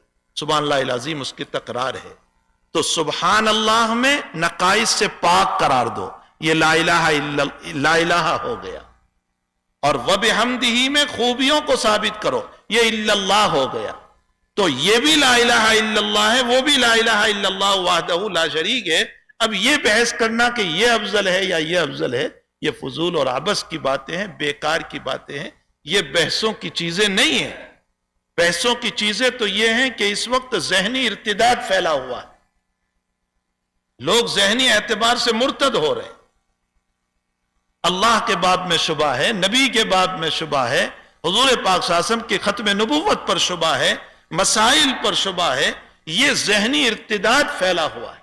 اس ذہنی ارتداد کو دور کرنے کی ہمیں ضرورت ہے، اور جو ہے اس وقت رب کریم کے باب میں اور نبی اکرم صلی اللہ علیہ وسلم کے باب میں جو غلط خیالات لے کر کے بیٹھے ہوئے، بظاہر محمد بھی ہے، بظاہر قاسم بھی ہے، بظاہر سب کچھ ہے، لیکن اندر سے فکریں بدل چکی۔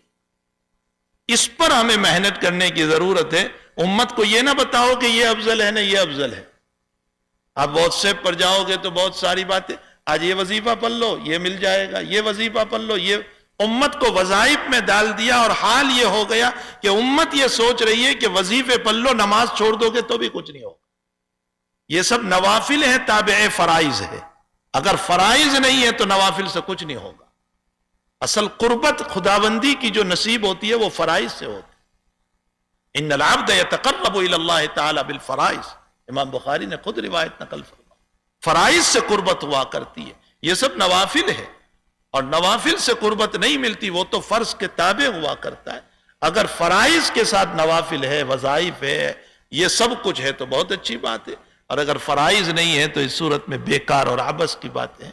تو بہرحال حضرت امام رحمۃ اللہ علیہ نے سبحان اللہ و بحمدہ سبحان اللہ العظیم پر کتاب کو ختم فرما کر صفات ثبوتیہ اور صفات سلبیہ دونوں کو اجمالاً بیان فرما دیا۔ ذات اقدس صلی اللہ علیہ وسلم کے چھوٹے چھوٹے کلام میں چونکہ جوامع الکلم ہے، آپ جوامع الکلم ہیں، اس لیے ساری باتیں اس میں چھپی ہوئی ہے۔ دنیا کی ساری باتوں کو اگر آپ ثابت کرنا چاہو گے تو کلام رسول میں تم کو ملتی چلی جائے گی۔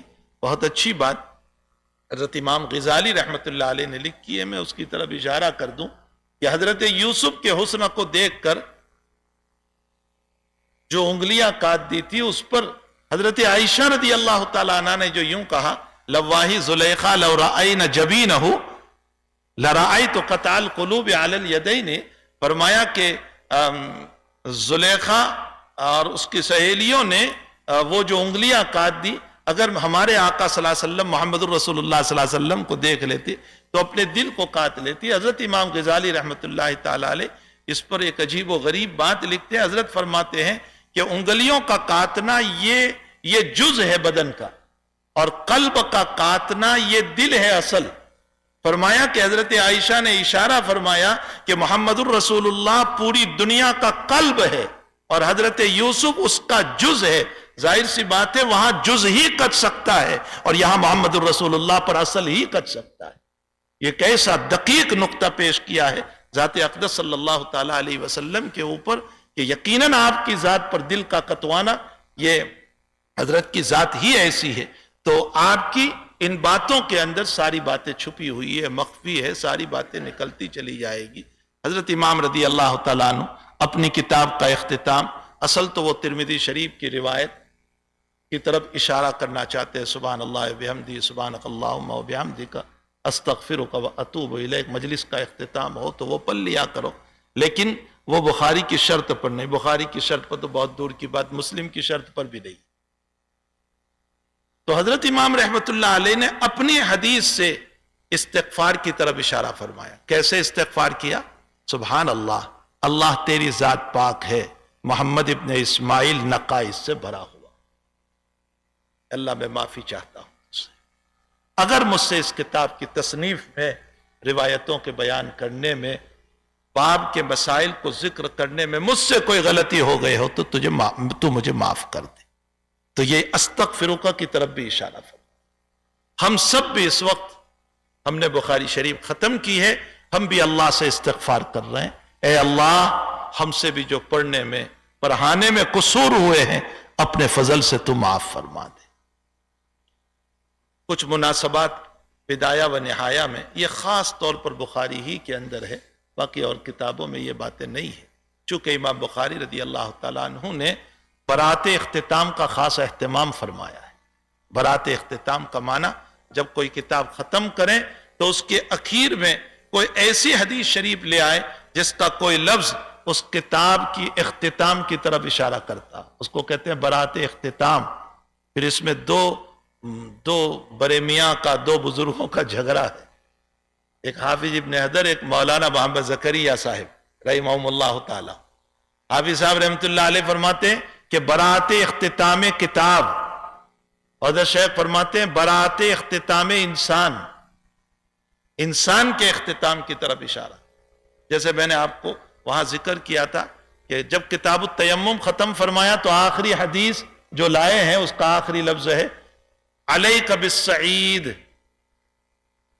حافظ صاحب رحمۃ اللہ علیہ فرماتے ہیں کتاب التیمم ختم ہوا، بخاری یہ کہنا چاہتے ہیں خلاصہ تیمم یہ ہے کہ مٹی کافی ہے، علیک بالسعید، بس ہو گیا۔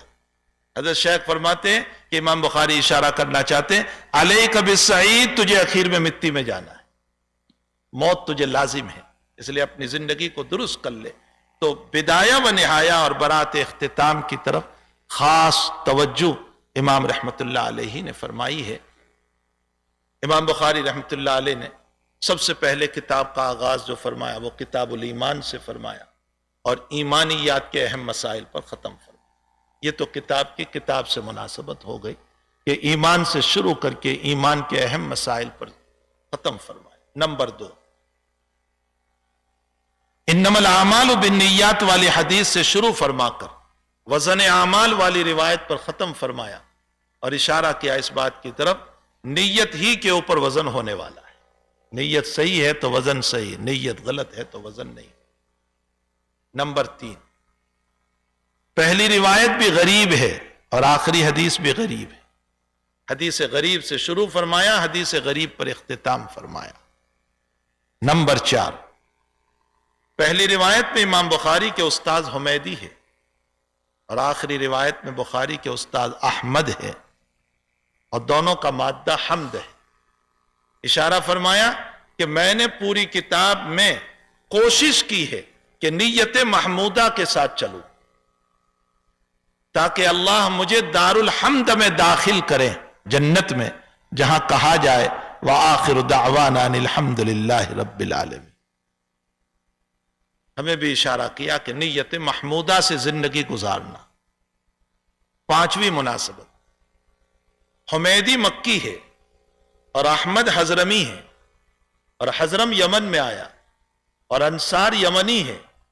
اسے اشارہ کیا کہ مکی راوی سے ابتدا فرمائی، مکی استاذ سے، اور مدنی استاذ پر اختتام فرمایا اور اشارہ کیا کہ روایت کا وحی کا سلسلہ جو مکے سے چلا تھا وہ مدینہ پر اختتام پذیر ہو۔ 6 مناسبت، پہلی حدیث میں راوی حضرت عمر بن الخطاب رضی اللہ تعالیٰ عنہ ہے اور آخری حدیث میں حضرت ابو ہریرہ رضی اللہ تعالیٰ عنہ ہے، دونوں مہاجر ہیں۔ اشارہ کیا علم ملتا ہے ہجرت کے بعد، گھر بیٹھے پیزا اور برگر اور یہ وہ سب کھانے سے نہیں ملتا، اس کے لیے محنت کرنی پڑتی ہے، جاگنا پڑتا ہے، بیدار رہنا پڑتا ہے، راتیں گزارنا پڑتا ہے، اپنی قربانیاں دینا پڑتا ہے، نرم بستر کو چھوڑنا پڑتا ہے۔ یہ سب کچھ چھوڑتے ہیں تب جا کر علم ملتا ہے، اور اس کے لیے آپ کو، ہم کو اپنے اکابر کی زندگی پڑھنا چاہیے۔ اللہ تعالیٰ ہم تمام کو علوم نافعہ سے مالا مال فرمائے۔ یہ بہت مبارک کتاب ہے۔ حضرت محمد عبداللہ ابن ابی جمرہ رحمۃ اللہ علیہ فرماتے ہیں کہ بزرگوں کا آزمایا ہوا نسخہ ہے کہ امت پر مصائب آئے اور بخاری شریف کی تلاوت کی گئی تو اللہ تعالیٰ نے مصائب کو حل فرمایا۔ بعض محدثین فرماتے ہیں کہ ہم نے 120 مشکلوں کے لیے اور مصائب کے لیے بخاری شریف کی تلاوت فرمائی اور دعا کی تو اللہ تعالیٰ نے مصائب کو اور مسائل کو حل فرمایا۔ تو ہماری بھی یہ بخاری شریف ختم ہوئی ہے اور اس کے اوپر دعائیں قبول ہوتی ہے، یہ ہمارے بزرگوں کا تجربہ ہے۔ ہم بھی اللہ سے مانگیں گے، رو کر کے دعا کریں گے کہ اللہ تعالیٰ ہماری بھی ضرورتوں کو پورا فرمائے، امت کے مسائل اور مصائب کو حل فرمائے۔ اس وقت پوری دنیا ایک افراتفری کے عالم میں، باطل کی طاقتیں مسلمانوں کے اوپر چاروں طرف سے چھائی ہوئی ہے، اور مسلمان جو ہیں اپنے آپسی اختلاف کی بنیاد پر بٹواروں میں ہو چکا ہے۔ ایک چھوٹی چھوٹی چار دیواری کو لے کر کے بیٹھا ہوا ہے، اتفاق اور اتحاد ہمارا ختم ہو گیا، اور ساری دنیا نوچ رہی ہے، اور وہ حدیث ہم پر صادق آ رہی ہے جس میں نبی اکرم صلی اللہ علیہ وسلم نے فرمایا ایک وقت آئے گا کہ جیسے بھوکے لوگ ایک کھانے کے پیالے پر ٹوٹتے ہیں، اسی طرح تم پر لوگ ٹوٹ پڑیں گے۔ صحابہ نے فرمایا ہم قلیل ہوں گے، فرمایا بل اکثرون، تم لوگ بہت ہوں گے، لیکن تم میں دنیا کی محبت بہت ہو چکی ہوگی، جس کے نتیجے میں اللہ تمہاری طاقتوں کو ختم کر دے۔ آج ان حالات میں ہم مبتلا ہیں کہ ساری دنیا ایک افراتفری میں مبتلا ہے، پریشانیوں میں مبتلا ہے۔ بیٹیوں کے حالات دیکھو، جوانوں کے حالات دیکھو، ڈرگس کی دنیا قائم ہو چکی ہے، حافظ قرآن ہو کر کہ اس حرام کام میں مبتلا ہو رہا ہے۔ اور بچیوں کو دیکھو، الرحمان الحفیظ خود آج برقع اس طرح کا پہنا جا رہا ہے کہ برقعے کے لیے برقعے کی ضرورت پڑ رہی ہے، یعنی برقع خود ایک فیشن بن چکا ہے۔ افسوس کہ ہمارے کان ترس گئے اس بات سے۔ روزانہ ماں اپنی اولاد کو رات کو جلدی سلا رہی ہے اور یوں کہہ رہی ہے بیٹا جلدی سو جاؤ، صبح کو اسکول جانا ہے، لیکن کان ترس رہے اس بات سے کہ اپنے بیٹے کو کوئی یوں کہتا ہو کہ بیٹا جلدی سو جاؤ، صبح فجر کی نماز پڑھنا ہے۔ ہمارے کان ترس رہے، اسکول کی فکر ہے، دنیا کی تعلیم کی فکر ہے، ساری چیزوں کی فکر ہے، دین کی فکر ہمیں نہیں ہے۔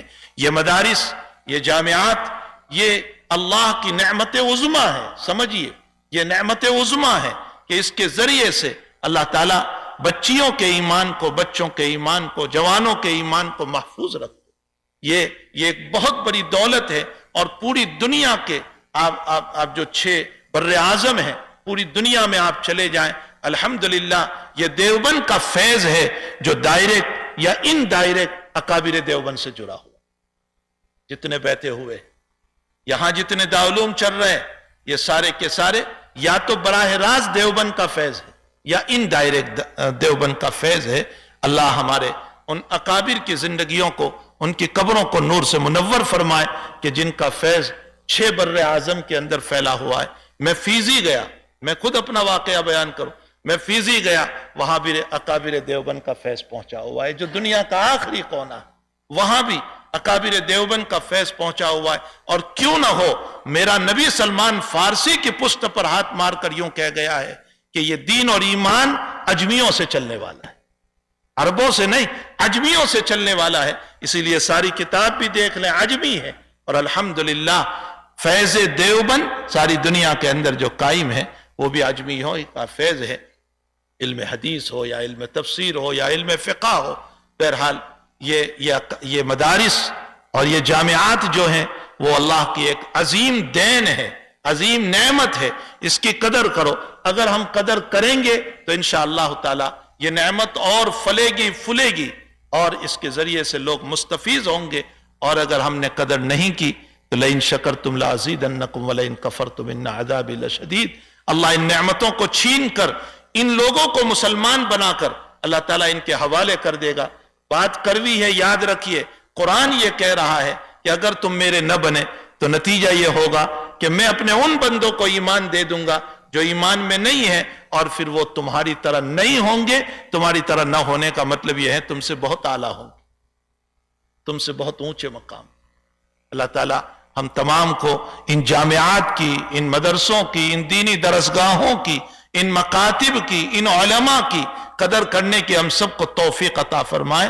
بھائی غلطیاں نکالنا کوئی کمال نہیں ہے، ان میں یہ غلطی، ان میں یہ غلطی، ان میں یہ غلطیاں نکالنا کوئی کمال تھوڑے ہی ہے۔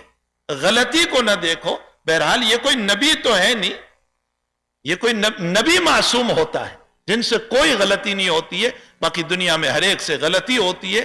خوبیوں کو دیکھا جائے، ان کی قربانیوں کو دیکھا جائے، ان کی محنتوں اور کاوشوں کو دیکھا جائے، ان کی فکروں کو دیکھا جائے، جو دین کے باب میں فکریں لے کر کے چل رہے ہیں، اس کو دیکھا جائے، نہ یہ کہ ان کے نکتہ چینی کی جائے علماء کی اور ان کی غلطیوں کو دیکھ کر ان سے متعلق نہ بولنے کی باتیں کی جائے۔ ان باتوں کو اللہ تعالیٰ ہمیں سمجھنے کی توفیق عطا فرمائے۔ امت کو صاف سونگ گیا ہے کہ جنہوں نے 99 خوبیوں کو چھوڑا اور ایک غلطی کی بنیاد پر بدنامی کے در پہ آئے۔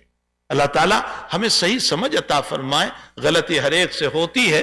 یہ ملمت حضرت اقدس تھانوی رحمۃ اللہ علیہ فرماتے ہیں، قرآن میں اگر غلط آیات کچھ پریس کی غلطی کی وجہ سے چھپ جائیں تو وہ قرآن قابل قرات نہیں ہے، لیکن قابل عزت ضرور ہے۔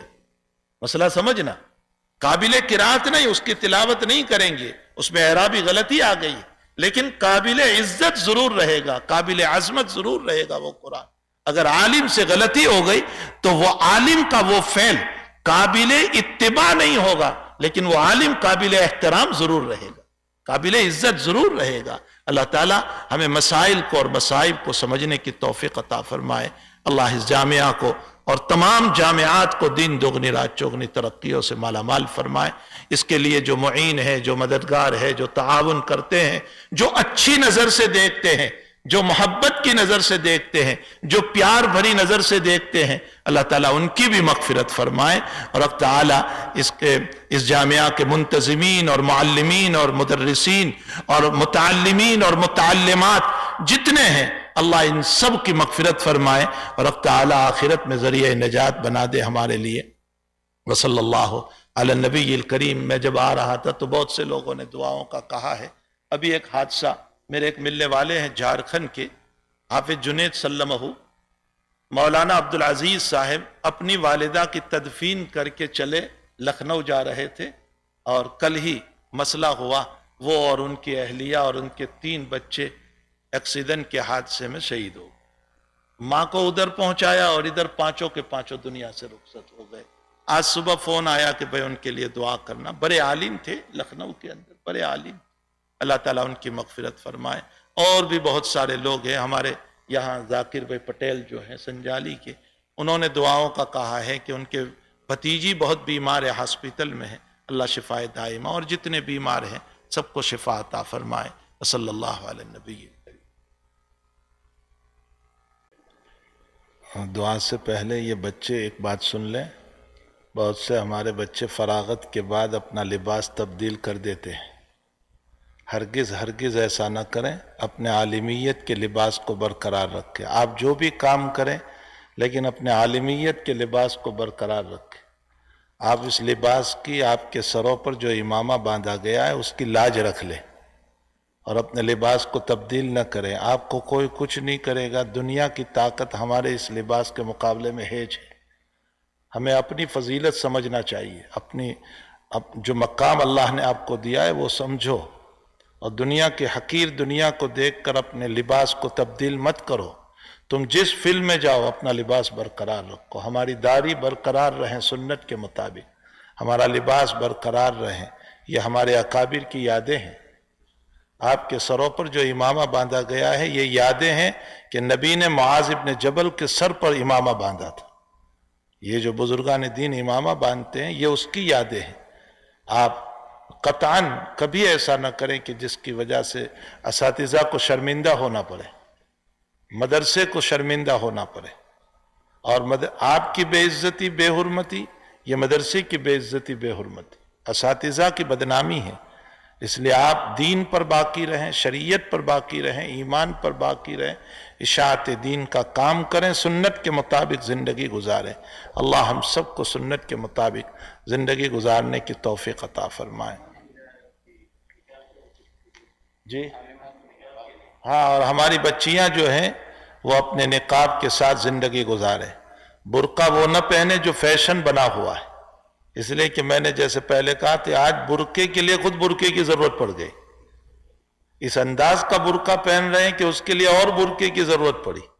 وَقَرْنَ فِي بُيُوتِكُنَّ وَلَا تَبَرَّجْنَ تَبَرُّجَ الْجَاهِلِيَّةِ الْأُولَىٰ، بلا ضرورت اپنے گھروں سے نہ نکلے، اپنے گھروں میں رہیں۔ اور میں نے اس سے پہلے بھی گزشتہ ہفتے کہا تھا کہ میری بچیوں، آپ کو جو علم پڑھایا گیا ہے وہ اس لیے نہیں پڑھایا گیا کہ آپ نکاح کے بعد اپنے شوہر کو مسائل بتائیں۔ اپنے خسر اور ساس کو مسائل بتائیں، اور ایک اچھا بنایا ماحول گھر کے اندر افراتفری کا ہو جائے۔ یہ علم اس لیے نہیں ہے، یہ علم اس لیے ہے تاکہ ہم اپنی زندگی بنائیں، سوسائٹی بنائیں، ماحول بنائیں، امت میں دین کو پھیلائیں، بچیوں کے اندر دین کو اجاگر کریں، ان کی زندگیاں دین پر لائیں۔ اور خوب یاد رکھو میری بچیوں، گھر کا کام کرو۔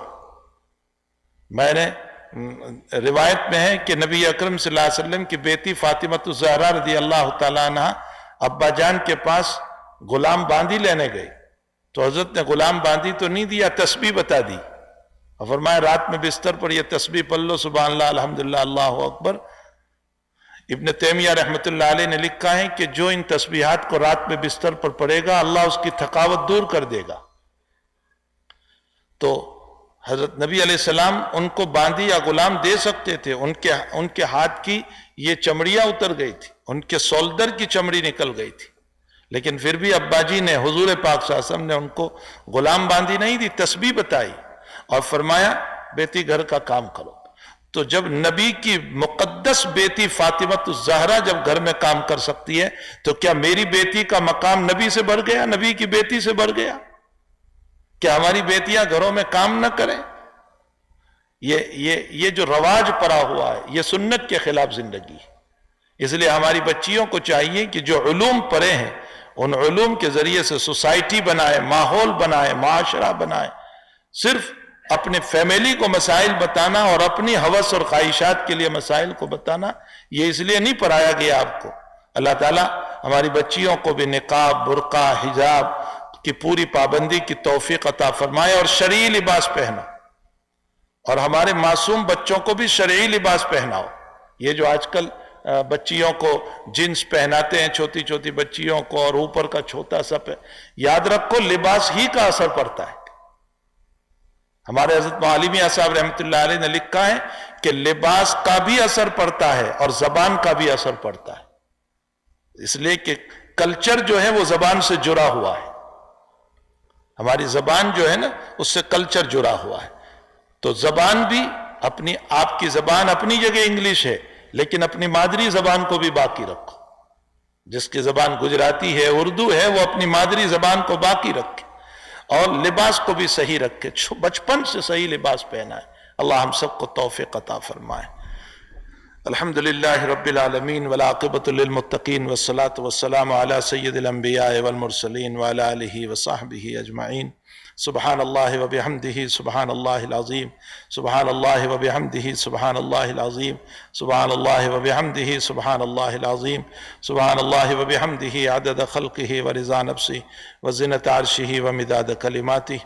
اللہم ربنا اللہم صلی علی سیدنا حبیبنا وشفیعنا وسندنا مولانا محمد وبارک وسلم۔ اللہم صلی علی سیدنا حبیبنا وشفیعنا وسندنا مولانا محمد وبارک وسلم۔ اللہم صلی علی سیدنا حبیبنا وشفیعنا وسندنا مولانا محمد وبارک وسلم۔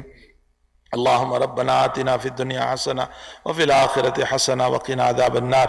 اللہم وفقنا لما تحب وترضى من القول والعمل وجنبنا الفواحش والمعاصی والخطایا والزلل۔ اللہم ربنا لا تزغ قلوبنا بعد اذ ہدیتنا وہب لنا من لدنک رحمہ انک انت الوہاب۔ اللہم اعنا علی ذکرک وشکرک وحسن عبادتک۔ اللہم انا نعوذ بک من جہد البلاء ودرک الشقاء وسوء القضاء وشماتة الأعداء۔ اللہم انا نسألک علما نافعا ورزقا واسعا وعملا متقبلا وشفاء من كل داء۔ اللہم انا نعوذ بک من علم لا ينفع وقلب لا تخشع وقلب لا تخشع وقلب لا تخشع ونفس لا تشبع ودعاء لا يستجاب له۔ اللہ ہم سب کو مرنے سے پہلے سچی توبہ کی توفیق عطا فرما۔ اللہ ہم سب کو مرنے سے پہلے سچی توبہ کی توفیق عطا فرما۔ الہی ایک دن آئے گا کہ ہمیں غسل دیا جائے گا، اس سے پہلے ہمیں ایمان اور دینداری اور دیانتداری کا غسل کرنے کی توفیق عطا فرما۔ اللہ ہمیں کفن پہنایا جائے گا، اس سے پہلے ہمیں لباس تقوی پہننے کی توفیق عطا فرما، اور تقوی کی زندگی سے ہم سب کو آراستہ فرما۔ اے اللہ ایک دن اور ایک وقت آئے گا مولا کریم کہ جب ہم قبر میں خون کے آنسو روئیں گے، لیکن وہ آنسو عبث اور بیکار ہوں گے۔ اس سے پہلے اپنے اختیار سے اس دنیا میں پانی کے آنسو بہا لینے کی ہم سب کو توفیق عطا فرما۔ اللہ ہم سب کو پانی کے آنسو بہانے کی توفیق عطا فرما۔ اللہ ہم سب کو رونے کی توفیق عطا فرما۔ اللہ گناہ کرتے کرتے مولا ہمارے دل بہت سخت ہو چکے، قلوب قاسیہ بن چکے ہیں، پتھر سے زیادہ ہمارے دل سخت بن چکے ہیں۔ ہمیں نہ رونا آتا ہے، نہ آخرت کے تذکروں پر رونا آیا، نہ تیرے خوف پر رونا آیا، نہ نبی کے عشق میں رونا آیا۔ اے اللہ، جس درخت سے اور جس ستون سے میرے آقا صلی اللہ علیہ وسلم نے سہارا لیا، جب اس سے جدا ہوئے تو وہ ستون بھی رونے لگا۔ افسوس افسوس کہ ہم جاندار ہو کر بھی ہمیں رونا نہیں آ رہا ہے۔ مولا کریم ہمیں رونے والی آنکھیں عطا فرما، ہمیں رونے والی آنکھیں عطا فرما، ہمیں تڑپنے والا دل عطا فرما، ہمیں تڑپنے والا دل عطا فرما، ہمیں تڑپنے والا دل عطا فرما، ہمیں عشق مولا بھی عطا فرما، عشق نبوی بھی عطا فرما، عشق مولا بھی عطا فرما، عشق نبوی بھی عطا فرما، عشق مولا بھی عطا فرما، عشق نبوی بھی عطا فرما۔ اے اللہ اے اللہ اے اللہ، اس مبارک کتاب کے اختتام پر ہم آپ سے ہدایت کی بھیک مانگ رہے ہیں۔ اللہ ہمیں ہادی بھی بنا، ہمیں مہدی بھی بنا، ہمیں خود ہدایت پر چلنے والے بھی بنا، ہمیں دوسروں کی ہدایت کا سامان بھی بنا دے۔ اے اللہ ہمیں دوسروں کی ہدایت کا سامان بھی بنا دے۔ امت پریشان حال ہے، باطل طاقتیں چاروں طرف سے ہمارے اوپر توتی ہوئی ہے۔ اے الہ العالمین، اور یعنی ماحول ہم کو دعوت دے رہا ہے، ننگا ماحول ہم کو بلا رہا ہے۔ اے اللہ گندی تصویریں ہم کو دعوت دے رہی ہے۔ اے اللہ سائنس نے ترقی نہیں کی بلکہ تنزلی کے در پر جا کر کے ہم کو رکھ دیا ہے۔ مولا کریم ایسے وقت میں اگر آپ نے ہمارا ہاتھ نہ پکڑا، مولا ہمیں بچانے والا کوئی نہ ہوگا۔ شیطان بھی ساتھ ہے، نفس بھی ساتھ ہے، اے اللہ تمام کی عیاریاں اور مکاریاں بھی ساتھ ہے۔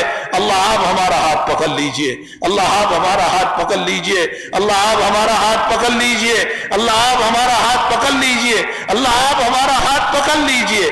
اللہ ہمیں توبہ کی توفیق عطا فرما دیجئے، ہمیں تجھ سے جڑنے کی توفیق عطا فرما، ہمیں قرآن سے تعلق کی توفیق عطا فرما، ہمیں حدیث نبوی سے تعلق کی توفیق عطا فرما، ہمیں اپنے اکابر سے تعلق کی توفیق عطا فرما، اور ہمارا ہاتھ پکڑ لیجئے، ہماری نصرت فرما دیجئے، ہماری مدد فرما دیجئے۔ اے اللہ بچہ جب چلتے چلتے تھک جاتا ہے، ابا سے کہتا ہے ابا اٹھا لو، باپ خود تھکا ہوا ہوتا ہے اٹھا لیا کرتا ہے۔ مولا کریم ہم بھی گناہ سے، شیطان سے، نفس سے اے اللہ اپنے آپ کو بچاتے بچاتے تھک چکے ہیں،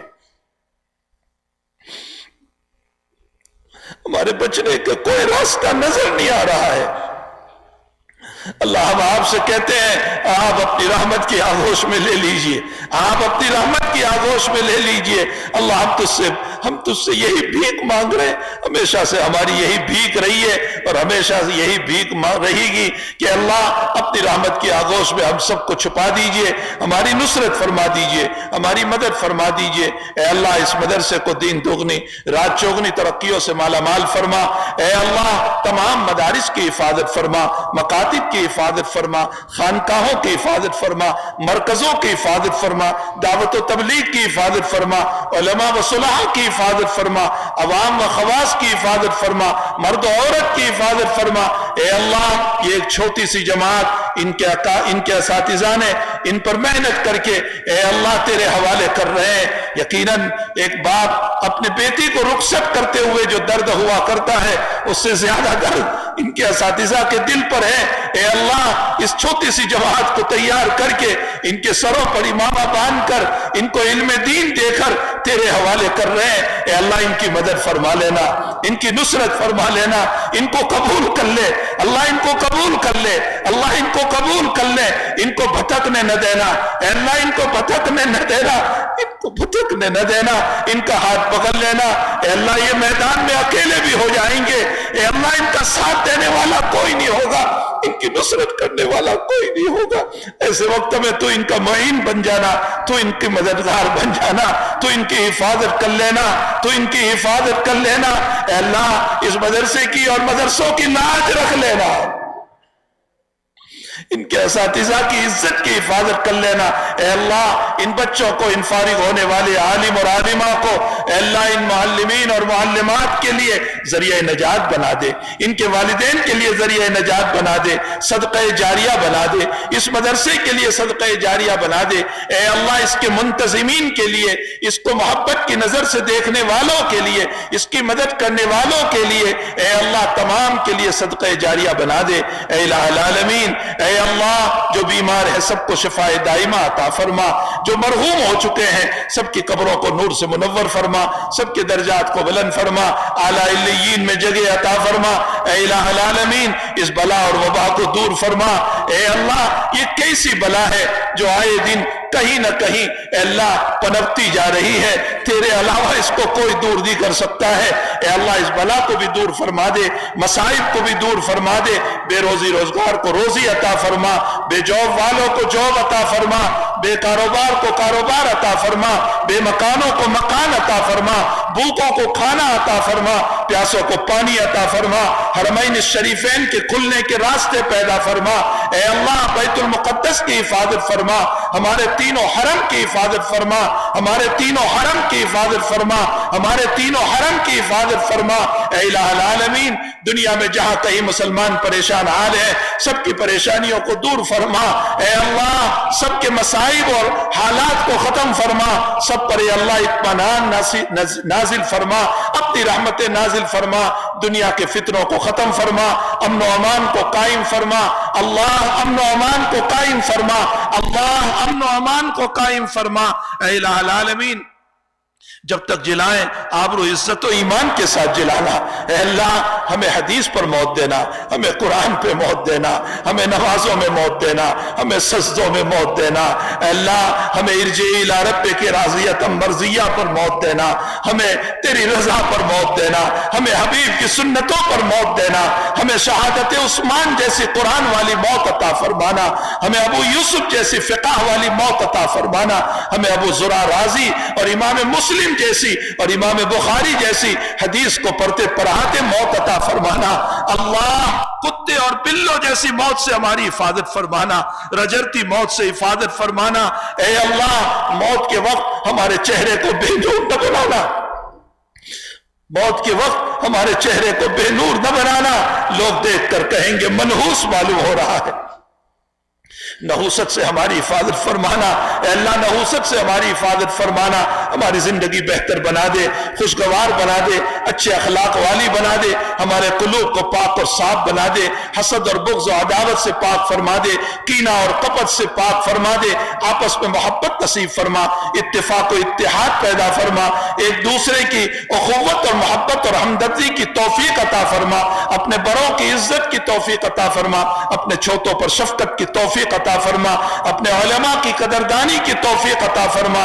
اے الہ العالمین اے اللہ جو مانگا اپنے فضل سے عطا فرما، نہیں مانگا اپنے فضل سے عطا فرما، ما بعد الموت کی زندگی کو بہتر سے بہتر بنا کر اے اللہ حشر میں حضور پاک صلی اللہ علیہ وسلم کے مبارک ہاتھوں سے حوض کوثر کا پانی نصیب فرما کر، ہمارے کندھوں پر ہاتھ رکھ کر مغفرت فرما کر اللہ نبی کی رفاقت میں ہم سب کو جنت الفردوس عطا فرما دینا۔ اللہ ہم اسی سے بھوکے ہیں، ہمیں اعمال پر کوئی بھروسہ نہیں ہے، اپنی عبادت و نماز پر کوئی بھروسہ نہیں ہے۔ اے اللہ ہم تجھ سے یہی سوال کرتے ہیں، اے اللہ تو نے خود اپنے پیغمبر کو کہا تھا وَأَمَّا السَّائِلَ فَلَا تَنْهَرْ، سائل کو نہ جھڑکنا، ہم بھی تو تیرے در کے سائل ہیں، ہم بھی تو تیرے در کے بھکاری ہیں، تجھ سے سوال کر رہے ہیں، اے اللہ آپ بھی ہمیں نہ جھڑکیے، اے اللہ آپ بھی ہمیں واپس نہ کیجئے، آپ بھی ہمیں خالی ہاتھ نہ پھیریے، اللہ ہماری مغفرت فرما دیجئے، ہماری جھولی بھر دیجئے، ہماری دنیا کی ضرورتوں کو بھی پورا کر دیجئے، ہماری آخرت کی ضرورتوں کو بھی پورا کر دیجئے۔ اے اللہ ہماری بیویوں کی مغفرت فرما، ہمارے بچوں کی مغفرت فرما، ہمارے متعلقین کی مغفرت فرما، ہمارے والدین کی مغفرت فرما، ہمارے رشتہ دار و اقارب کی مغفرت فرما، پوری امت مسلمہ کی مغفرت فرما۔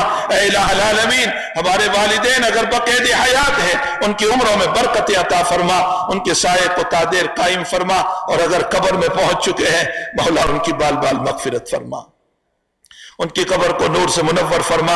اے اللہ اس مسجد کی تعمیر میں جتنے لوگوں نے ہاتھ دیا تھا، مددیں کی تھی، آج وہ تیرے پیارے ہو چکے ہو، ان سب کی قبروں کو نور سے منور فرما، ان کے درجات کو بلند فرما، اعلیٰ علیین میں جگہ عطا فرما، اور جو حیات ہے ان کی عمروں میں برکتیں اور رحمتیں عطا فرما۔ اے اللہ، اے اللہ، اے مالک، اے خالق، اے پالنہار، اے رب، اے مربی، اے تربیت کرنے والے، ہر موقع پر ہم آپ کے محتاج ہیں۔ آپ موت تک ہماری تربیت فرماتے رہنا، آپ موت تک ہماری تربیت فرماتے رہنا، ہمیں سنتوں سے محبت نصیب فرمانا، ہمیں عشق نصیب فرمانا۔ اے اللہ غلط دوستی سے، غلط صحبتوں سے، غلط تعلقات سے ہماری بھی حفاظت فرما، ہماری نسلوں کی بھی حفاظت فرما، ہماری اولادوں کی بھی حفاظت فرما، ہمارے بیوی بچوں کی حفاظت فرما، ہمارے متعلقین کی حفاظت فرما۔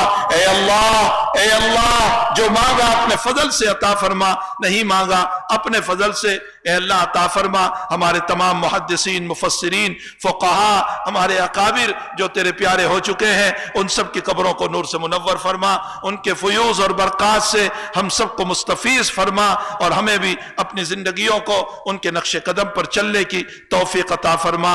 وصلی اللہ علی نبینا محمد وآلہ وصحبہ اجمعین برحمتک یا ارحم الراحمین۔